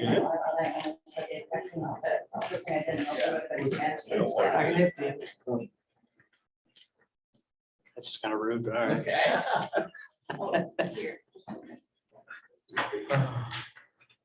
If it starts to die. Throw it in there, so- All right. Well, good evening. It's been a long evening, so we'll try to keep it short. Hopefully, you know, the chief, I'm Sergeant Les Ron, Town of Manlius Police. This is Officer Tyrell, Town of Manlius Police. And we were asked by Chief Caselli to come out and kind of explain to everybody what our bike program is and why is it good for the community. And of course, hey, we got e-bikes. So that was We'll talk a our, little bit about those as well. our newest upgrade. So as we get into it, A little bit of background first. I've been with Manlius Police Department for about 18 and a half years now. I've been on the bike patrol for 15 years at this point in time. I would say in the experience that I've had with the bike patrol, I took it over shortly after they sent me to the school. Ben has been very involved with it probably for 2012. since 2012. So that being said, we have a lot of experience with this. We're gonna talk a little bit about this as this goes along well. As far as how we also direct the community on this. So to start off, Chief Caselli volunteered a couple photos from 1993 when we first implemented our bike program at Town of Manlius. Point And of order, they're not e-bikes. They're regular bikes. Not. Now, I wanna know who in the Manlius Police Department is featured in these pictures. Oh, I Chief think you already Chief know. Caselli. I know it's hard to believe that the burly guy sitting over here. Both of those pictures are Chief Caselli. So 1993, we got the That is non-selling shorts. But He was very gracious, very gracious.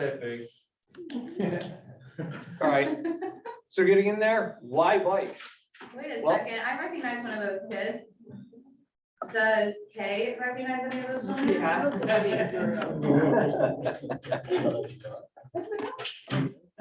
that was intentional. So getting out on these bikes allows us to cover areas that aren't covered by patrol, on patrol vehicles. So we can get on the canals. We can get out in the communities. We can go across sidewalks. We can go across fields if we have to go across fields. We use these for specialized events. You'll see us out Memorial Day, 4th of July. Some of the events like Manoa Field Days, we'll be up in Manoa Field Days and have bike patrol up there. It allows us to go back and forth around the community with these bikes. We're traveling at a greater speed, utilizing less energy when we do it, which allows us to travel that much further. So they're definitely awesome to be on. I've been living here in the town of Manlius since 1996. I lived here at Stone's Throw in this place. One of the things we're blessed with in this town is we have a lot of wild space, right? We're blessed with Green Lakes and Manlius. We have Mill Run Park. We have Three Falls Woods. On Do Good Road, we have Do Good Park with mountain bike trails in it, and we have Golden Park just down the hill from that. Literally, we have a lot of space around here, both in Manlius, the width and surrounding areas. So these allow us to get to places where the fire department can't get easily without loading up their gator or trucks, or relying on state park police to do the same thing, four-wheelers, et cetera. So we can rip in on these things. If somebody gets hurt at Green Lakes hiking, these things can be there quickly. So that's a huge benefit for us in the community. Do Good Park. Do Good Park, yeah. If somebody gets hurt going through the trails up there, we can get there quickly. And sometimes the gators don't even get up through there. Once in a while, we'll get dispatched out on, well, the state parks police get dispatched out on, say, a lost kid, one of the campgrounds at Green Lakes. But very often, if we have something like that, it's a younger kid, we'll rip out there on e-bikes or the regular bikes as well. Because we're also, me at least, I'm very familiar with all the trails of Green Lakes, because I've been riding on mountain bikes for 30 years, give or take. Other things, these are really wonderful for is like crime prevention. We can go out, people are not looking in the wee hours of the night for police officers and anything other than a car. So when we have the increase in things like larcenies from vehicles or larcenies of vehicles or drugs on trails, anything like that, these allow us to get to places silently, quickly, without being spotted before we get there. So it's really nice in the fact that we can sneak up on people that are doing things they're not supposed to be doing without them seeing us coming. Community relations. I think one of the biggest things with this is when you see 2 officers or 1 officer on a bike, I can tell you, anytime I roll into a neighborhood and start just riding around, everybody stops you and they're like, it's so great. You guys have bikes? It's so great to see you out there. And we haven't been out on it as much as we wanted to this year, unfortunately, but it just engages the community and then builds that rapport and shows, okay, yeah, they're human too. It's awesome that they're out here. What else do you do? And you're able to start a conversation that can turn into 5-10 minutes. Then they're starting to ask more questions and they're building more interest and more support for the community and the law enforcement. So it's awesome to have them out there. There's a great deal of approachability on these. You know, we're driving by in a car, we get a wave. We don't usually get people waving us down. These, they walk up to us, we ride up to them, they say, hey, what's going on? Like he just said, we have these great conversations with people going, you know, do you guys know about this over here in this part of the neighborhood where we might not otherwise have that access to the public, or we're just driving in our cars and looking at stop signs and traffic, et cetera, et cetera. One of the cool things we do that I think you guys, I don't know if you guys are aware of this or not, the kids are. Yeah. is They're definitely aware. We've also partnered with Snowtop, which we all know what Snowtop is, and Red Apple for ice cream. So if we catch kids wearing bike helmets, we give out ice cream tickets, which is great because they get a free ice cream cone. What if you're an adult wearing one? Buy your own ice cream. If you really want, I'll buy you. Okay. Great. But obviously this is great. You know, this is Officer Carr. He was out with kids, giving them ice cream tickets. We've been doing this for, geez, as long as I've been on bike patrol. Absolutely. And, you know, we're really blessed with the fact that Snowtop, Red Apple have continued to partner with us to do that kind of stuff. Just some more of the community engagement that we do. Couple of photos that are on there is, well, one down at the bottom, another great thing that we do, we, on our open house, we actually partner, as New York State, we use the hospital, but we give away free helmets and we do a bike rodeo. So not only do we let kids come in and ride their bikes and learn how to properly ride their bike, what are the rules of the road to teach them, you know, all those kids that you see that are riding against traffic, because as a parent, when I was a kid, face traffic, but that's not the way we should do it. So teaching them the way we should do it, how to properly handle a bike.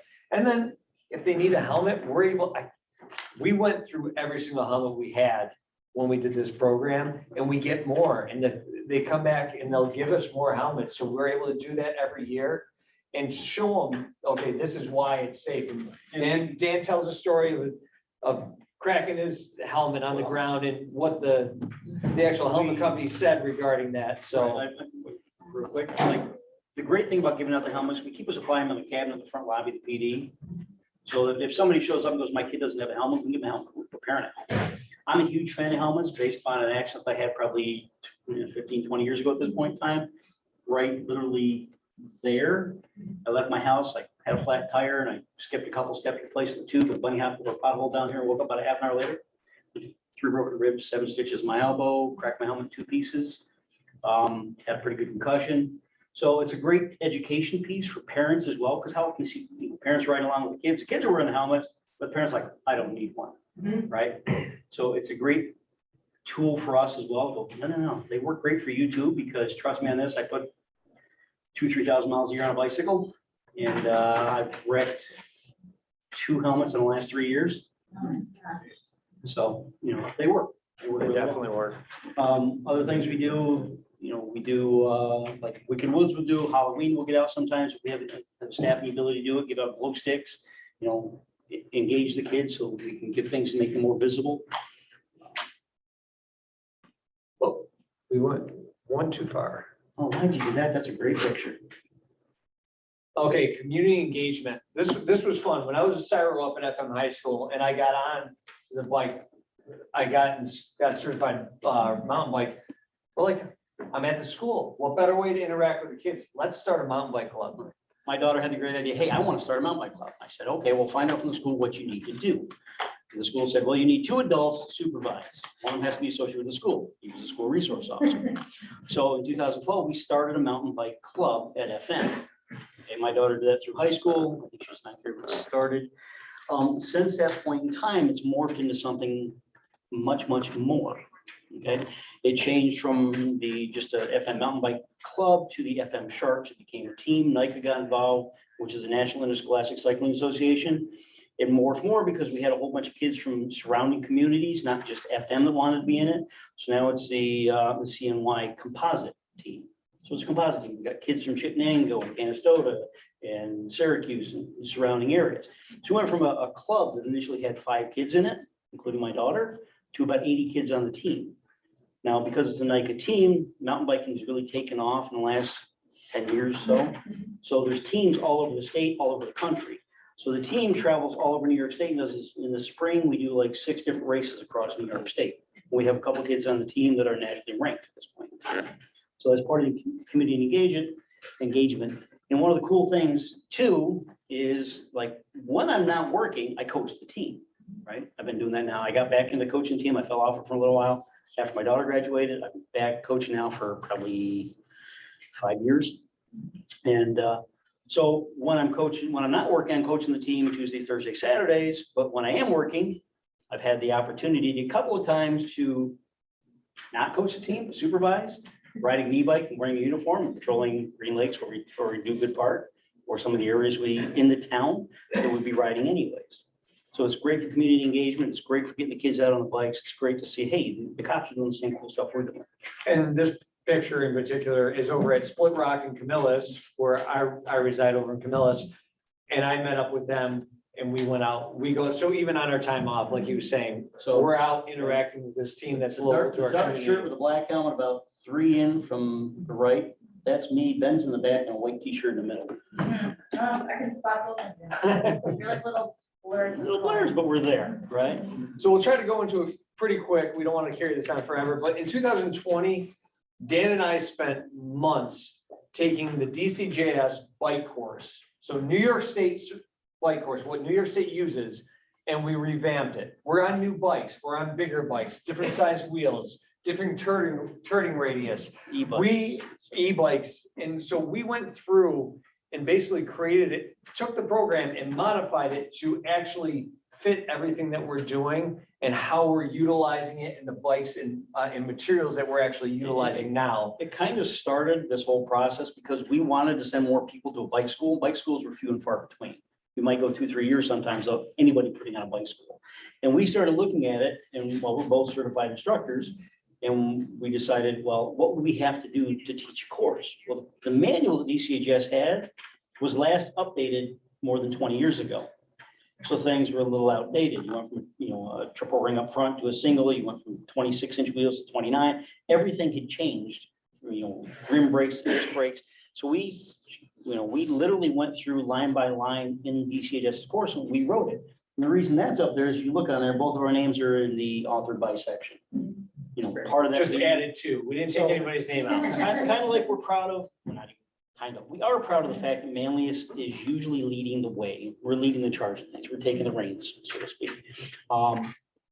Including in this, like we literally took the reins for Bike Patrol for New York State and we wrote the manual that everybody else is using now. So in 2000, well, why did it do that?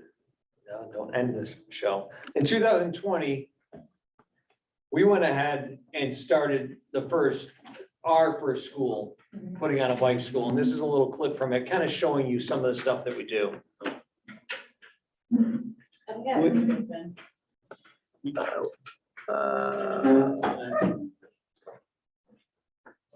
Yeah, well, all the way up, is it not at the top, right? It's kind of, if you watch that, you see us riding some trails. Traditionally speaking, mountain bike patrol schools, you spend most of the week riding parking lot courses, learning slow speed control, We changed it and we changed the course a lot. So a lot of what we do is teaching better bike control. Because we want people getting out in these parks and being able to ride the trails where people are going to be getting hurt. So we teach all this. Plus it allows our officers to get out of the patrol cars and, learn, the back corners of Millrun Park, Dugan Park, and the canal system. Three Falls Woods, all the things. Otherwise they go, well, Three Falls Woods is somewhere. I think there's a waterfalls up there, but they've never actually seen it. What we've learned over the years is riding trails helps these officers develop their skills faster. Teach them how to fall. Yep, required by DCJS. Some of the cones course shows you how you can actually maneuver a bike in tight spaces. Really, this develops your skills so that when you're riding with crowds, you can actually move in and out of crowds at slow speeds and you don't have to get off your bike and walk it. Or run anyone over. Or run anyone over. That's most important.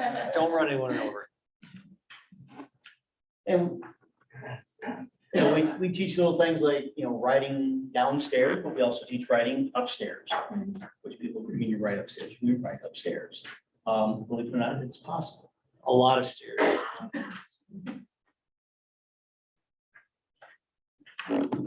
So just going through this, and so we'll do emergency stopping. Those squares you were looking at were basically they're 9-foot squares. So you're doing circles in 9-foot squares. So There's give other, them that skill set. other things with bike patrol that we teach, obviously, because it's a completely different animal. We have to certify them for firearms in regards to the bikes as well. We're not shooting from the bikes, but how to dismount, how to use the bike for cover, how to use the bicycle for crowd control, for personal protection. All those kinds of things are all part of that course. It's phenomenal for crowd control. It's basically a wall you can build with a bike and actually help back up a crowd without having to involve yourself in too much with the crowd. So now e-bikes, that's our latest thing. These e-bikes that we purchased, some is donated funds, others came from the department. We were able to get one and then branch out, and now we have 3. We have other bikes that are not e-bikes. These bikes, we just have a range where now on this, you're looking at being able to go about 68, about 68 low end, miles. probably 34 miles. High end, if everything's perfect, you're not using the battery a lot, up to 110. So the assist is great. Average maybe 50, 68, somewhere around there. So we get guys out on the bike. We're normally on a regular bicycle because we're wearing about 25 pounds of gear in addition to, ourselves. And sometimes have a little more we need. But that extra 25 pounds pedaling on a bicycle for an 8 to 10 hour shift, it's tiring. This helps us be able to do that, reach those additional areas without being exhausted, or chase somebody where we're not having to expend that extra energy because of all the stuff we're carrying and the extra gear in the back and everything, without being exhausted by the time we catch it. Does it have to be a special e-bike or is it just like? So any e-bike? when we started looking at e-bikes, I did a ton of research. Obviously, I was looking at a lot of things, functions, features. There's different kinds of e-bikes. You got the mid-drive, which is basically the motor is by the cranks. There's hub drives.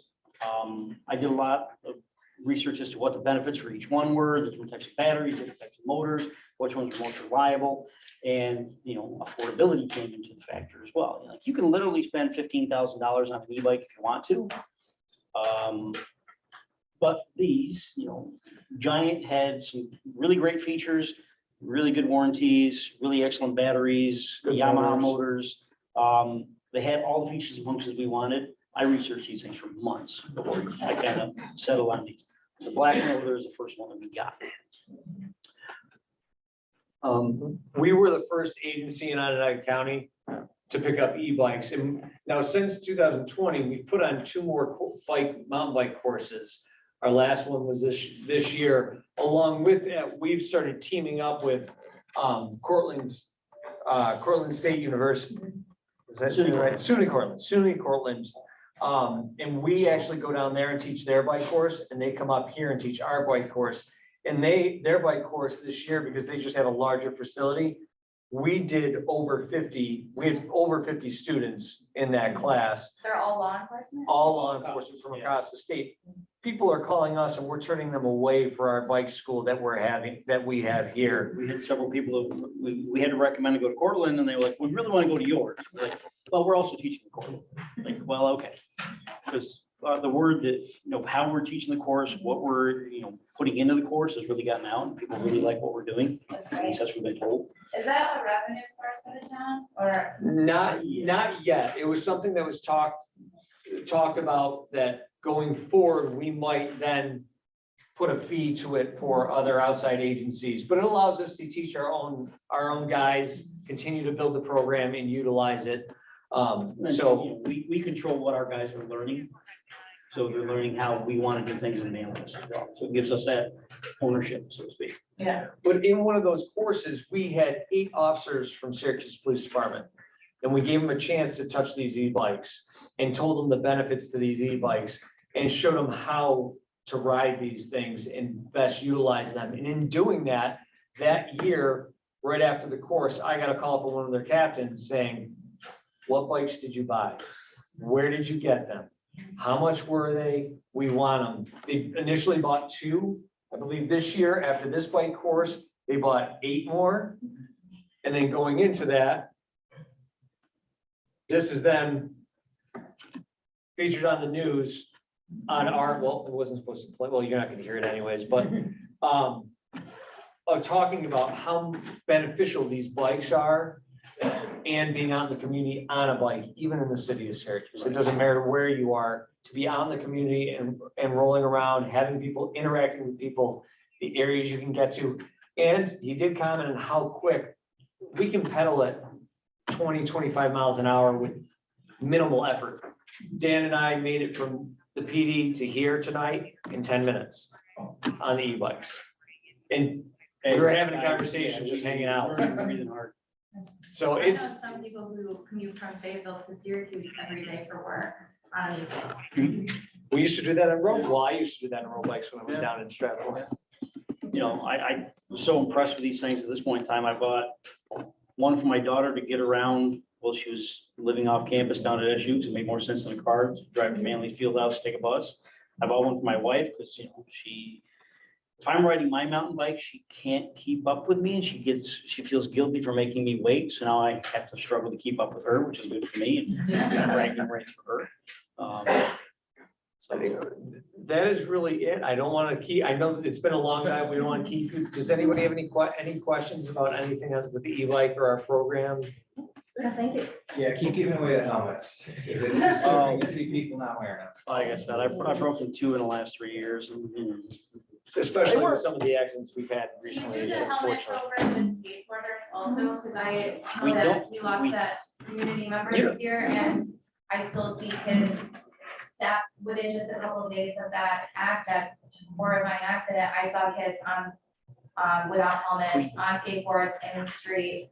Right We in could the look town. That's into, a great we could look idea. into see if we can get those type of helmets, because it's a special Bike type of helmets are helmet. different than skateboard helmets. Bike helmets are designed to take one hit. You take a hit, you throw them away. They're disposable, it doesn't matter. Like the one I'm using right now is $175. So Replaced it a once. skateboarding helmet's different. So they're different, they're a harder shell, they're designed because skateboarders fall more often. Oh, So they're sure, I guess designed you to- can see them. And they have a lower, different. yeah, they Yeah. have more coverage in the back. So, but I believe the organization and the grant they have, I think they might have something, but I can. Because that would be I think a it's a great idea. program, I mean, I was familiar with the helmet program already, but I would be, definitely would be very supportive of that for the skateboarders, because I know that the community, like, I see it, they were so devastated by that loss, but yet they're still not, I really don't see anyone with a helmet on. for the Yeah. skateboarders. Absolutely, we can take a look at that. Well, you guys know, I've had conversations before, I still think we need a town skate park, because give the kids a place Yeah. that's designed for it without cars and stuff involved, Correct, and keep yeah. them safer and keep them out of. Yeah, I just had Stop someone bring being a that up to nuisance. me in the last couple of days, they mentioned that accident, and that's why we need a skate park, so it's certainly something to keep talking about. Oh, yeah. Thank you both very much. Really Thanks. appreciate the presentation.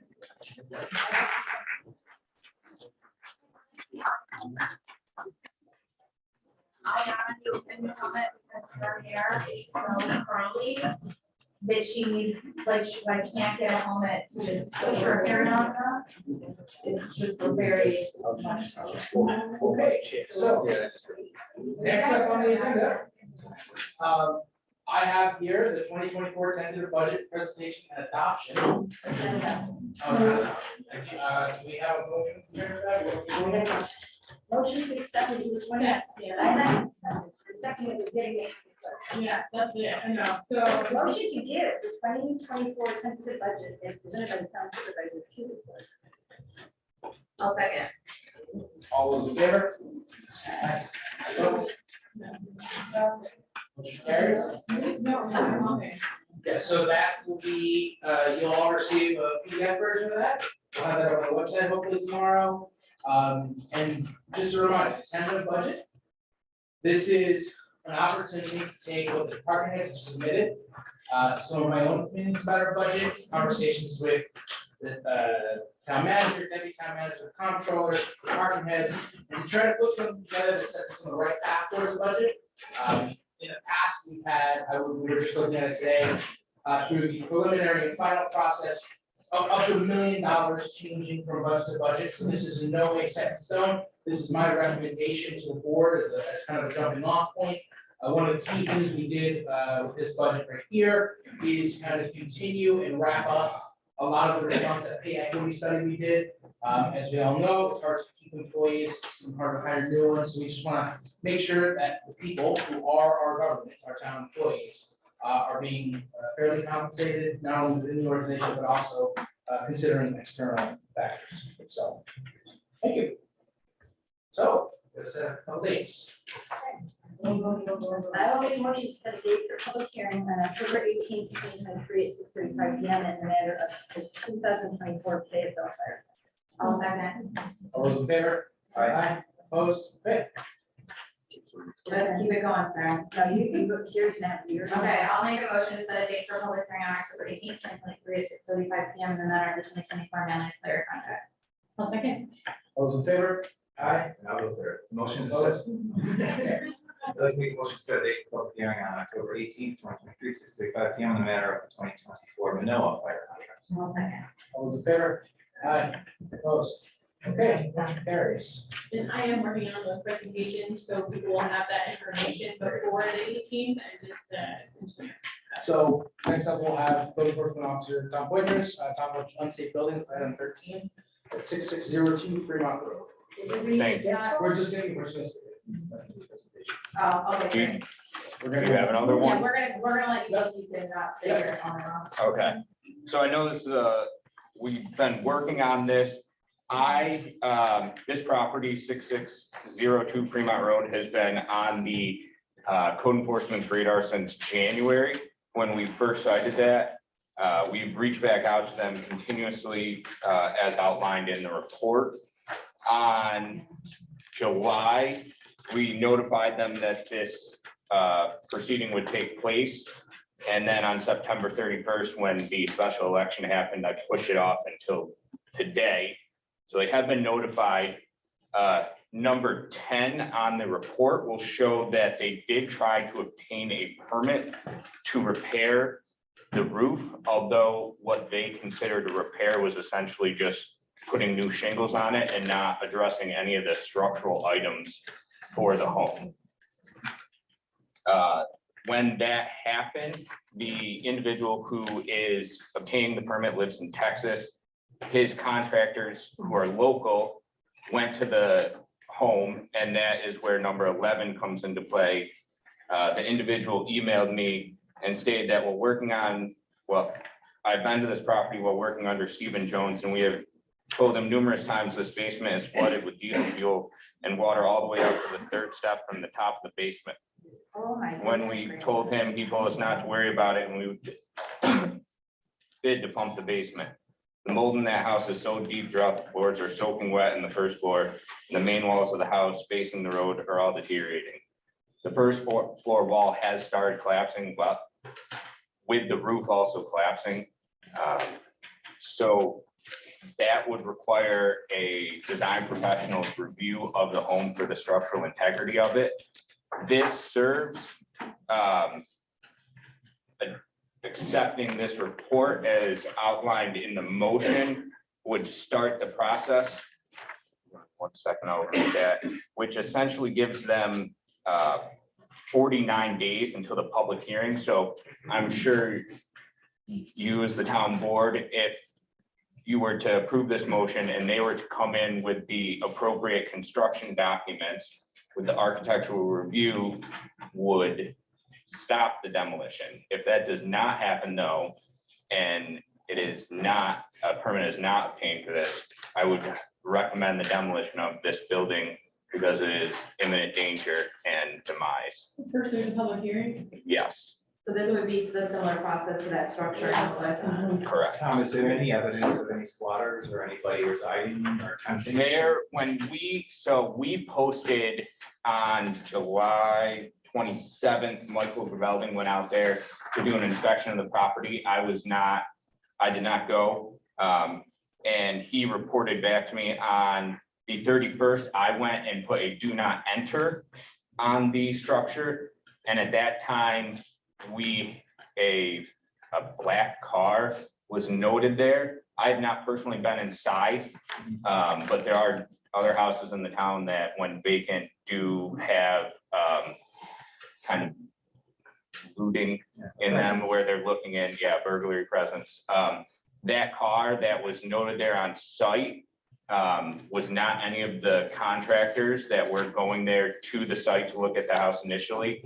And when first noted by Mike Gravelding at the house, the side door was unlocked. And then the door, when he had returned, was shut and locked. So someone had been inside the house to lock and close doors. That was not part of the contracting agency or part of the bid scope for that.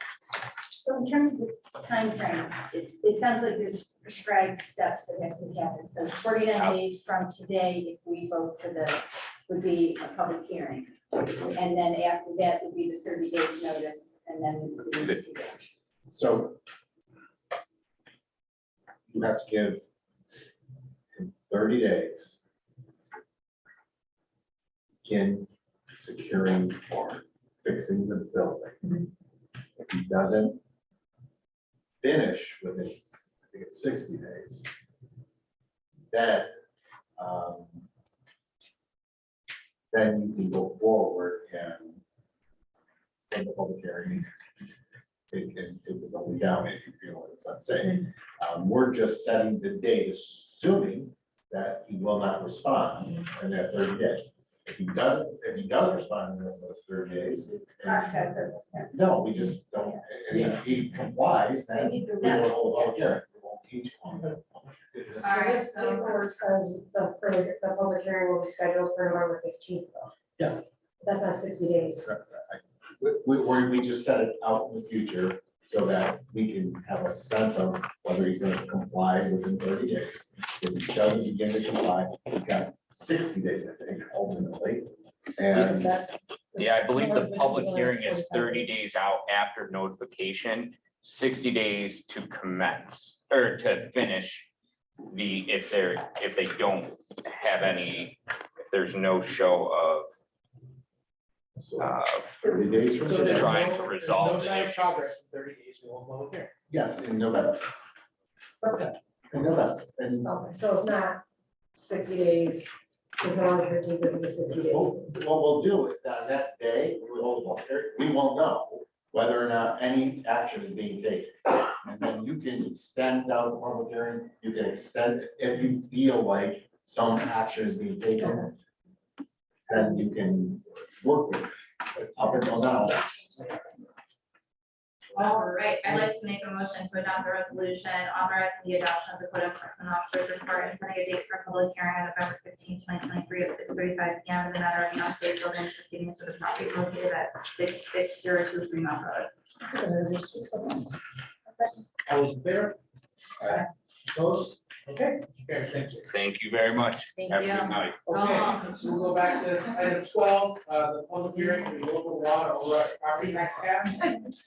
So I would ask for a motion to waive the reading of the ordinance. I'll make a motion to waive the reading of the public hearing. All those in favor? Aye. Opposed? Okay, carries. Make a motion to open the public hearing. I'll second. All those in favor? Aye. Opposed? Okay, motion carries. Is anyone here to make a public comment on the local law to override the property tax cap 2024? Anybody in the audience? On Zoom, please use the raise hand function. Okay, I'd like to make a motion to close the public hearing. I'll second. all those in favor? Aye. Aye. Opposed? Motion carries. So next up, motion to adopt. Motion to adopt local law 2023-10 overriding the property tax cap for the 2024 fiscal year. I'll second. All those in favor? Aye. Opposed? Okay. motion carries. Just thought that 60% more than what, number code, I'm gonna send you can record 60%. Fantastic. Okay, so next up, we did receive an email from Alan Naples. So anybody who's not familiar with this is on FM Road, over by. I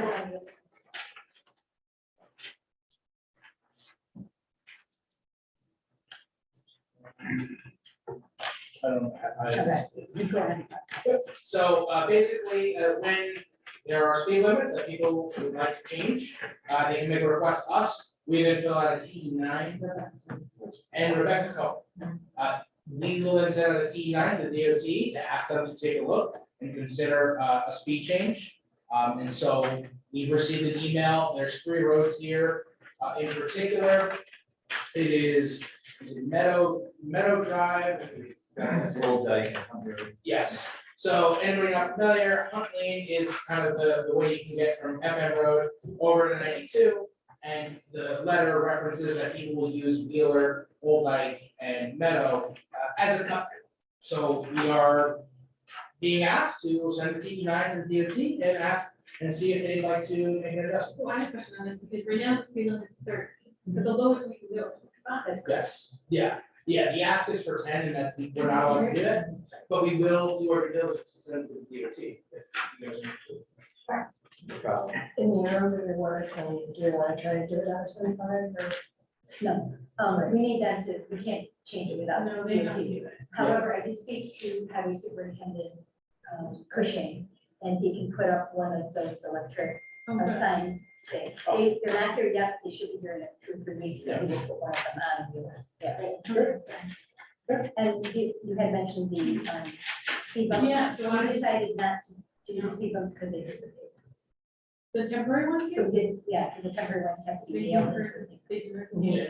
Yeah, and we would, and what I think, we have an idea to move towards them, if we find a community that would do it. But again, we would want to go back to the whole community and get them to commit to Because this. I feel like with the temporary ones, at least it's temporary, and if it doesn't work, we can pull it out. Yeah. And then if it does work, we can say, okay, great, you're ready, let's put a permit in it, and then move the temporary ones So forward. I had to talk to Rob about it, and he would prefer to use the flashing signs. Okay, so flashing signs, what else do we have in our traffic? Really, the next thing would be to have the, at least do some type of study. So this is a pretty small area, and then if the problem continues before we hear back from the DOT, we can talk with the neighborhood about a petition to look at temporary speed bumps, but those are not preferable because of the impact. Because the only thing is, they slow you down. And we always thought it was just repaved. and this way we don't- Sorry. I look for a motion to, I like that, or Sarah, you know. All right, motion to authorize the town clerk to submit a TE9 for speed study on Wheeler Ave, Meadow Drive, and Oak Ridge. Study correct. I'll second. all those in favor? Aye. Opposed? Okay, motion carries. We are going to table item number 15. I think we've circulated the proposal we've seen for the fall cleanup. The folks we looked at earlier in the year to do the spring cleanup.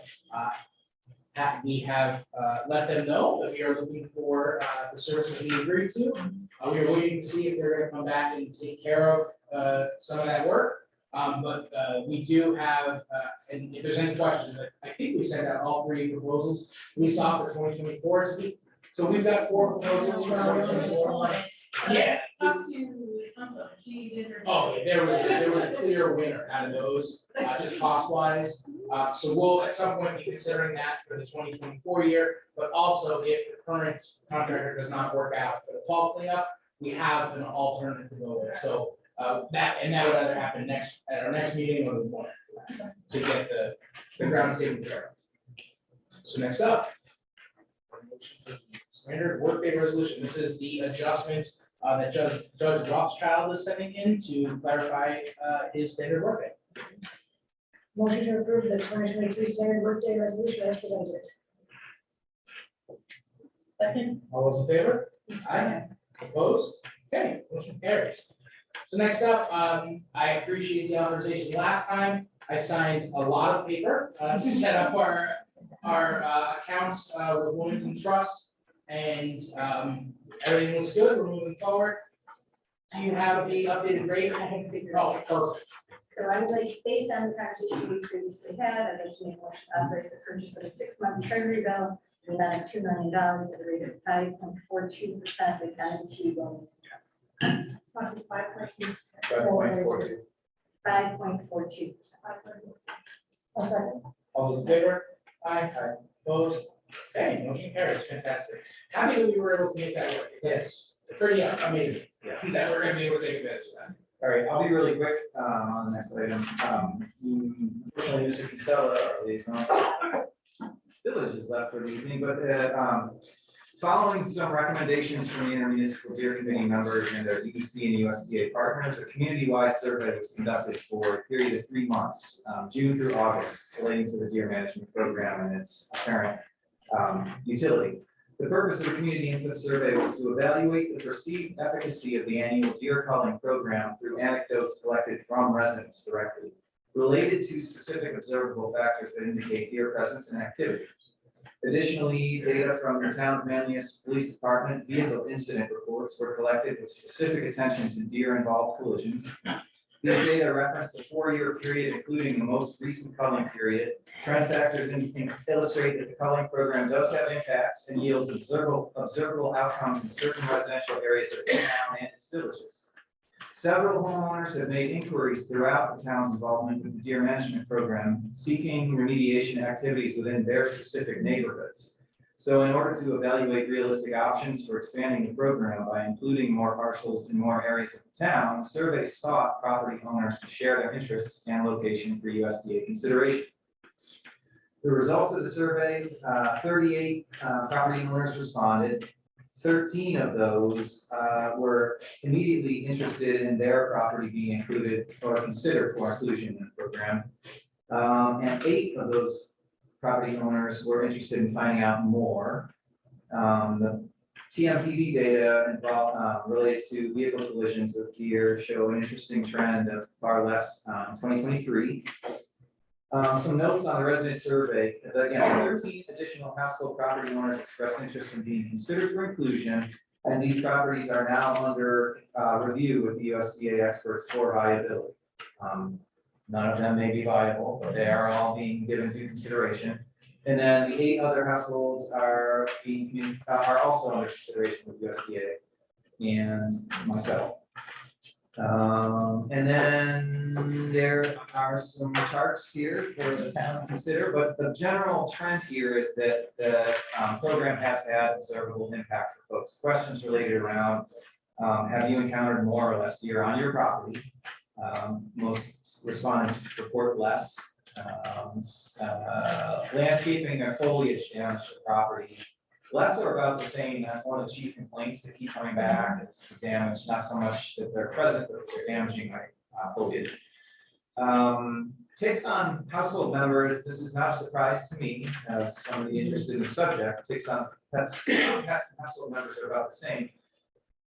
There are a number of ways ticks gets good, not necessarily on deer. And then saying the last question, about the same in terms of roadway collisions, but this is anecdotal. This is reported by people. The town of Manlius PD, thank you for the information, shows far less collisions with deer. So again, response. So when the USDA gets back will we, when the deer picks up again in the winter, will you be able to say that, yes, more neighborhoods were included or none of them were included? So we'll see, earlier this week, USD contacted me just to say they're reviewing these parcels for consideration. I assume within the next couple of weeks, we'll have some kind of answer to that, and then we'll have to. So then we can feed back to the neighbors that more, Yes, some more evidence. Well, pending permission from Jason, neighbors and whatnot, so there's a few hurdles to that. I mean, there's a certain amount of non-publicity for where they are. Exactly. So, Great, thank you. Thank you. So we have two sets of minutes in front of us. I'll make a motion to approve the minutes of September sixth, 2023. Second. All those in favor? Aye. Opposed? Abstained? Motion carries. I'll make a motion to approve the minutes of September 13th, 2023. Second. All those in favor? Aye. Abstained? Motion carries. Thank you. And then, we're pretty interested in, it. Here's a Don McPherson Enterprises LLC contract. So, I mean, we've got someone here who can tell us a lot about Don McPherson. But generally, what we're doing is this is a great way to look at training for our officers. We've been able to set up a letter of scope of services that I know Councilor Waters, our one of the liaisons to the TMPD, has been working with our department on. And so we've got that in front of us. It seems like a great program, I think a great way to deliver some important information. So are there any questions? Just a comment that John McPherson is an incredible company, and we're lucky to have a chance to work with him. He's genuinely an inspirational person. And I'm very tired, so inarticulate, but he's just fantastic. So I look for a motion. I will happily make a motion, in Heather's, where did my sheet go? So. In Heather's absence, I'll make a motion to approve the scope of services letter dated September 26, 2023 with Don McPherson Enterprises LLC for training services for the town of Manlius Police Department. I'll second. All those in favor? Aye. Opposed? Okay, motion carries. I have all of that. Wow. So, we, failed to put on the agenda, but we do have abstract 18 and abstract 18A. Abstract 18A is expressly to pay the fantastic pool inspectors that work for not only board of registration, but for election day. So just. So do you want to do separately or? Yes. Separately, okay, so 18 is for the, so I make a motion to allow the supervisor to authorize $458,628.24 for extra 18. Second. All those in favor? Aye. And extract 18A is in the amount of $1,558.90. I'll second. All those in favor? Aye. Opposed? Okay, motion carries. Anything else? We need to open up the application for more. We can. We don't have to, we can do that, but We don't need to we go don't have to. Yeah, we don't need, we'll, so the next meeting is a little shorter, and we probably have folks in attendance, so we'll add the announcement to that. Okay. Mr. Supervisor, I would motion to adjourn. I'll second. All those in favor? Aye, opposed?